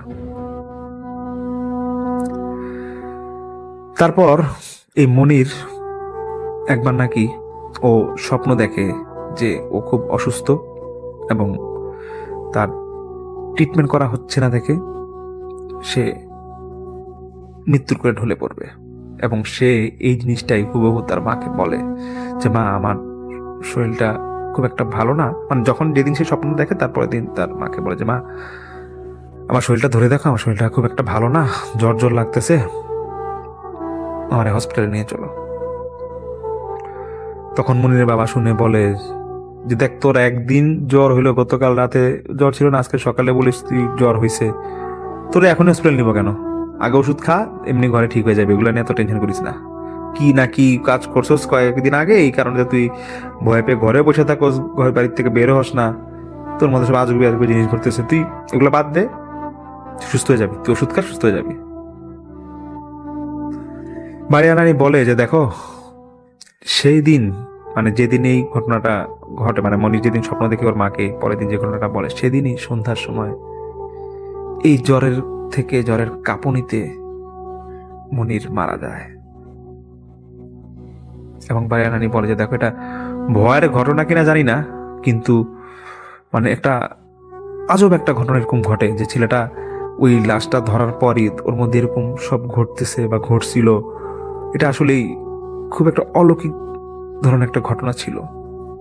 তো বায়ান আলী আমাকে এটা বলে এবং উনি বলে যে দেখো, তুমি যদি বেশি ভয় পাও, দরকার হলে তোমার বন্ধু বান্ধব আজকে রাতে বাসায় থাকো, সমস্যা নাই, কিন্তু তুমি বাসা থেকে যাও, তোমাকে আমি আবার পরে আরেকটা ঘটনা আছে এরকম শোনাবো। তো যাই হোক, এই ঘটনাটা আমার বেশ ভয় লেগেছিল সেদিন, এবং আমার এখনো মনে আছে সেদিন আমি বাসায় ছিলাম না, আমি অনেক ফ্রেন্ডের বাসায় রাতে ছিলাম। তো যাই হোক, আশা করি আপনাদের ঘটনাটা ভালো লেগেছে। সামনে আরও কিছু ঘটনা নিয়ে আসবো। অনেক অনেক ধন্যবাদ সাথে থাকার জন্য।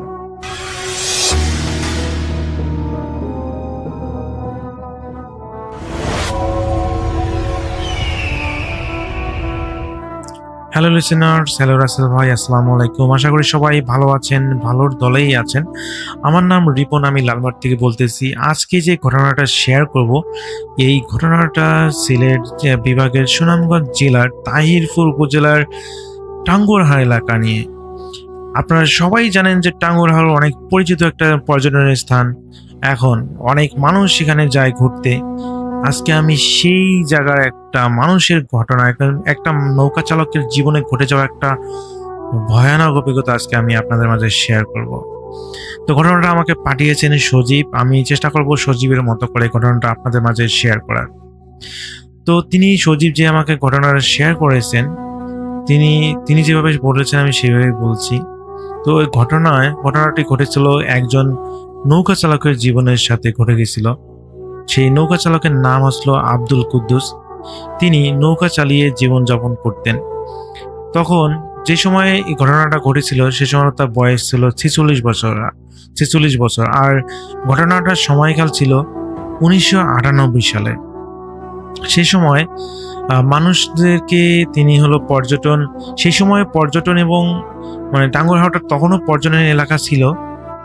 এখন যেরকম পর্যটন হয়তো বা এখন অনেক মানুষ যাচ্ছে, কিন্তু সেই সময় ওরকম অত বেশি মানুষ যেত না। কিন্তু এখন যেরকম আসলে বোর্ড আছে, দেখা যায় অনেক আধুনিক বোর্ড টাঙ্গুয়ারহাড়ে পাওয়া যায়, কিন্তু 1998 সালে এই ধরনের বোর্ডগুলো ছিল না। সেই সময় টাঙ্গুয়ারহাড়ের পর্যটনের স্থানটা উপভোগ করার একমাত্র মাধ্যম ছিল হচ্ছে নৌকা। আর এই নৌকা চালিয়ে জীবনযাপন করতেন আব্দুল কুদ্দুস নামে একজন নৌকা চালক। তো তিনি সেই টাঙ্গুয়ারহাড়ের প্রতিটি খাল, প্রতিটি জলপথ তার সবগুলো চেনা। তিনি যারা পর্যটক হিসেবে আসতেন তাদেরকে সবসময় একটা কথা বলতেন যে সূর্য ডোবার পর এই টাঙ্গুয়ারহাড়ে থাকা যাবে না। এমনকি নৌকা নিয়েও এই টাঙ্গুয়ারহাড়ের মাঝখানে থাকা যাবে না। তো এক বর্ষা রাতে পাশের একটি গ্রাম থেকে একজন অসুস্থ মানুষকে পৌঁছে দিয়ে তিনি একাই ফিরতেছিলেন। আমি আব্দুল কুদ্দুসের কথা বলতেছি। তিনি পর্যটনের পাশাপাশি গ্রামের যারা মানুষ অসুস্থ হতো, যারা তাকে ডাকতো, তিনি সেই মানুষদেরকে সাহায্য করতেন।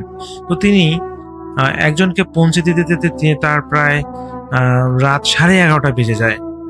সেদিন মোটামুটি একটু অন্ধকার ছিল, আকাশে চাঁদ ছিল, কিন্তু আকাশটা মেঘলা থাকায় সেই চাঁদের আলো কিছু সময়ের জন্য দেখা গেল, আবার কিছু সময় দেখা যায় না। চারিদিকে শুধু কালো পানি, এক অসীম অন্ধকার। তো তার নৌকাতে একটা হারিকেন ছিল শুধুমাত্র। তিনি নৌকা বৈঠা দিয়ে তিনি তার নৌকাটাকে চালাচ্ছিলেন। চারিপাশটা এত নিস্তব্ধ নীরব যে তিনি শুধু তার বইটা টানার শব্দই শুনতে পাচ্ছিলেন। তো তিনি নৌকা চালাচ্ছেন। হঠাৎ তিনি লক্ষ্য করলেন যে হাওরের মাঝখানে অনেক দূরে একটা ক্ষীণ আলো জ্বলতেছে। প্রথমে তিনি ভাবলেন হয়তো অন্য কোনো জেলে সেখানে মাছ ধরতে এসেছে, অথবা তার মতো কোনো জেলে নৌকা, যে আসলে তিনি যেরকম নৌকা চালান হয়তোবা এরকম কেউ। কিন্তু কয়েক মিনিট পরে তিনি যখন সেই দিকে তাকান, বুঝতে পারলেন সেই আলোটি আর আগের জায়গায় নেই। কখনো সেটা ডানে যাচ্ছে, কখনো বা সেটা বাইরে যাচ্ছে, আবার কখনো একেবারে অদৃশ্য হয়েও যাচ্ছে। তো কুদ্দুস চাচা বইটা থামিয়ে কিছুক্ষণ তাকিয়ে রইলেন সেই দিকে। ঠিক তখনই তার নৌকার নিচে একটা ধূপ করে কিছু একটা হলো, যেন তার নৌকাটা একবার জোরে ধাক্কা খেলো। তার নৌকাটা কেঁপে উঠলো। তিনি হারিকেনের আলো পানির উপরে ফেললেন, কিন্তু দেখলেন কিছুই নেই। তার নৌকার চতুর্পাশে তিনি হারিকেন দিয়ে দেখার চেষ্টা করলেন, কিন্তু কোনো কিছুই তিনি দেখতে পেলেন না। তো কয়েক সেকেন্ড পর আবার তার নৌকাটা ধূপ করে একটা ধাক্কা খেলো এবং জোরে একটা ধাক্কা খেলো, এবার আগের থেকেও জোরে। তিনি হলো এক মুহূর্ত দেরি না করে তিনি তার বইটা চালিয়ে সরে যেতে চাইলেন, কিন্তু তখনই সেই দূরের আলোটি খুব দ্রুত তার নৌকার দিকে আসতে শুরু করলো। অদ্ভুত ব্যাপার রাসেল ভাই, আলোটি যত কাছে আসতেছিল ততই বোঝা যাচ্ছিল যে সেখানে কোনো নৌকা নেই, শুধু একটা হারিকেনের মতো একটা আলোর উপর ভেসে আসতেছে, পানির উপর দিয়ে একটা হারিকেনের মতো আলো ভেসে আসতেছে। এটা দেখে কুদ্দুস চাচার বুক যেন ধড়ফড় করতে লাগলো। তিনি আয়াতুল কুরসি পড়তে শুরু করলেন। ঠিক সেই মুহূর্তে হারিকেনের আলোয় তিনি নৌকার সামনে একজন বৃদ্ধকে দাঁড়িয়ে থাকতে দেখলেন। বয়স প্রায় 60-এর উপরে হবে সেই লোকটার শরীরে সাদা কাপড় এবং সেই সাদা কাপড়টা ভেজা। তো তিনি কোনোভাবেই বুঝতে পারতেছেন না যে এত বৃদ্ধ একটা মানুষ কিভাবে এই পানির উপর ভেসে আছে। রাসেল ভাই তিনি চেষ্টা করতেছেন তার নৌকাটাকে তিনি বইটা বেয়ে সামনের দিকে এগিয়ে নিয়ে যেতে, তিনি ঘেমে একাকার হয়ে গেছেন। অথচ রাসেল ভাই রাতের বেলায় এই হাওরে নির্মল বাতাসে কখনোই গরম লাগার কথা না। তিনি এতটাই ক্লান্ত হয়ে গেছেন যে বইটা টানতে টানতে কিন্তু কোনোভাবেই তার কাছে মনে হচ্ছে না যে তার নৌকাটায় 1 ইঞ্চিও সামনে এগিয়েছে। সেই নৌকাটা যেখানে আছে সেখানেই আছে। সেই বৃদ্ধ লোকটা তা ধীরে ধীরে তার কাছে আসলো এবং তাকে বলল, বাবা, আমাকে কি ওপারে পার করে দিবি? বিনিময়ে যা চাস আমি তাই দেব। রাসেল ভাই সেই কুদ্দুস চাচা কোনো কিছু বলতে পারতেছে না। তিনি যেন একদম স্থির চোখে সেই বৃদ্ধকে দেখতেছেন, সেই বৃদ্ধ যেন তাকে দেখতেছে। তিনি যেন সেই বৃদ্ধকে দেখার সঙ্গে সঙ্গে চোখাচোখি হওয়ার পরে তার কাছে মনে হচ্ছে তিনি যেন একটা অজানা জগতে প্রবেশ করেছেন। তিনি দেখেন সেই অজানা জগৎটা একদম টাঙ্গুয়ার হাড়ের থেকে অনেক সুন্দর একটা জায়গা। চতুর্পাশে পাহাড়ের মাঝ দিয়ে বয়ে গেছে একটা বিশাল নদী। নদীর পানিগুলো একদম নীল সতেজ এবং সেই সাথে সাথে শুধু তার নৌকাই না, সেখানে দেখতে পান যে শত শত নৌকা একটা নির্দিষ্ট জায়গায় সারিবদ্ধভাবে সবাই চলে যাচ্ছে এবং তার নৌকাটাও সেই দিকে সারিবদ্ধভাবে সেই নৌকাদের সাথে চলে যাচ্ছে। তিনি কোনো কিছুই বুঝতে পারতেছেন না যে তিনি কোথায় যাচ্ছেন। রাসেল ভাই তিনি যখন সেই সারিবদ্ধ থেকে নিজেকে মুক্ত করতে চান, কিন্তু কোনোভাবেই তিনি দেখেন যে বইটা দিয়ে যতই তিনি ডানে বামে নৌকাটা করতে চান না কেন, কোনোভাবেই সেই নৌকাটা যেন তিনি সেই সারিবদ্ধ লাইন থেকে সরাতে পারতেছেন না। এরপর রাসেল ভাই তিনি এইভাবে অনেকক্ষণ নৌকা চেষ্টা করার পর যখন তিনি ক্লান্ত হন এবং ক্লান্ত হয়ে যখন তিনি দম নেওয়ার ঠিক মুহূর্তে যখন তিনি চোখ খুলে তাকান, তিনি দেখতে পান রাসেল ভাই তিনি আর কিছুক্ষণ গেলেই ওই টাঙ্গুয়ার হাড়ের মাঝামাঝি কাছাকাছি তিনি চলে এসেছেন, যেটা স্থানীয়রা বলে যে এই মাঝামাঝি টাঙ্গুয়ার হাড়ের মধ্যে যেতে নেই, এখানে বিপদ লুকিয়ে আছে। রাসেল ভাই তিনি বুঝতে পারতেছেন না তিনি যে এখানে আসলেন কিভাবে। তিনি তো সেই টাঙ্গুয়ার হাড়ের কিনারা দিয়ে তার নৌকা চালিয়ে যাচ্ছিলেন, তাহলে তিনি এখানে আসলেন কি করে তিনি কোনোভাবেই বুঝতে পারতেছিলেন না। রাসেল ভাই তিনি এত পরিমাণ ভয় পেয়ে যান, তিনি দেখতে চতুর্দিকে তাকান, তিনি কোথায় গেল সেই বৃদ্ধ লোক, কোথায় গেল সেই বৃদ্ধর সাথে থাকা হারিকেন, তিনি কোনো কিছুই দেখতে পেলেন না। রাসেল ভাই তিনি এত পরিমাণ ভয় পেয়ে যান যে তিনি তার শরীর অনেক ক্লান্ত, তিনি তারপরও তার শেষ চেষ্টাটুকু দিয়ে তিনি তার নৌকাটা সেই বইটা হাতে নেন এবং চালাতে শুরু করেন রাসেল ভাই। এবং সেই সাথে তিনি যত দোয়া দরুদ আছে, আয়াতুল কুরসি আছে, সমস্ত কিছু তিনি পড়তে শুরু করেন এবং পড়তে পড়তে রাসেল ভাই তিনি অনুভব করেন তার নৌকাটা যেন ধীরে ধীরে একটা কোনো বরফের জায়গা থেকে মনে হয় যে বরফ গলে গলে যাওয়ার পর নৌকাটা সামনের দিকে এগিয়ে যাচ্ছে। ধীরে ধীরে সেই নৌকাটার তার স্পিড বাড়তেছে এবং রাসেল ভাই এক সময় তিনি অনুভব করেন তিনি নিরাপদ জায়গায় চলে এসেছেন। এবং রাসেল ভাই তিনি বাসায় যাওয়ার পর সেই কুদ্দুস চাচা নাকি রাসেল ভাই তিন দিন নাকি অসুস্থ ছিলেন, তার শরীরে প্রচন্ড পরিমাণ জ্বর ছিল। তো পরবর্তীতে তার পরিবার একজন হুজুরকে ডেকে নিয়ে আসেন এবং হুজুরের মাধ্যমে যখন তাকে পরীক্ষা করা হয়, তারা সেই হুজুর বলেন যে তাকে একটা খারাপ জিন আসলে পিছু নিয়েছিল। সেই যেহেতু আসলে কোরআনের আয়াত পড়তেছিল, এই কারণে সেই সেই জিনটা আসলে তাকে বেশিক্ষণ মায়া জলে আবদ্ধ করে রাখতে পারেনি। আসলে সেই জিনটার কাজই হচ্ছে মানুষকে মায়া জলে আবদ্ধ করে সেই হাওরের মাঝখানে নিয়ে গিয়ে ডুবিয়ে মারা। তো এই কুদ্দুস চাচার ভাগ্য অনেক ভালো যে তিনি হলো দোয়া দুরুদ পারেন এবং এগুলো পড়ার মাধ্যমেই আসলে তাকে বেশিক্ষণ সেই জিনটা আসলে মায়াজলে আটকাতে পারেনি, এর কারণে তিনি বেঁচে যান। তো এরপর সেই হুজুর বলেন যে যে আর কখনো আসলে আপনার উচিত হবে না যে গভীর রাতে আসলে নৌকা নিয়ে বের হওয়া। আপনি চেষ্টা করবেন সন্ধ্যার পরপরই যেন আপনি নৌকা চালানো বন্ধ করেন। এটা আপনার জন্য ভালো, সবার জন্য ভালো, যদি একান্ত কোনো বিপদ না হয়। তো রাসেল ভাই এরপর থেকে ওই কুদ্দুস চাচা সবসময় এই নিরাপদেই তিনি নৌকা চালান। যদিও রাসেল ভাই এখন আসলে দুঃখের সঙ্গে জানাচ্ছি যে তিনি এখন একটা দুরারোগ্য রোগে আক্রান্ত হয়ে তিনি আসলে মারা গিয়েছেন। তো মারা গেছেন আজ থেকে প্রায় 7 বছর আগে, এটা আমাকে সজীব জানিয়েছে। তো এটাই ছিল সজীবের এলাকার সেই কুদ্দুস চাচার ঘটনা, যেটা আমাকে সজীব শেয়ার করেছেন। আসলে ভাই আমার কাছে ঘটনাটা বেশ ভালো লেগেছিল, এই কারণে আমি চিন্তা করলাম যে আপনার ভূতভেমে শেয়ার করি, এবং যেই চিন্তা সেই গাছ আমি শেয়ার করে দিলাম। লিসেনারের কাছে রিকোয়েস্ট, যদি কোনো কিছু ভুল ত্রুটি হয়ে থাকে ঘটনার মধ্যে, সবাই ক্ষমা সুন্দর দৃষ্টি দেখবেন এবং সবাই ভালো থাকবেন, সুস্থ থাকবেন এই প্রত্যাশায়। আল্লাহ হাফেজ।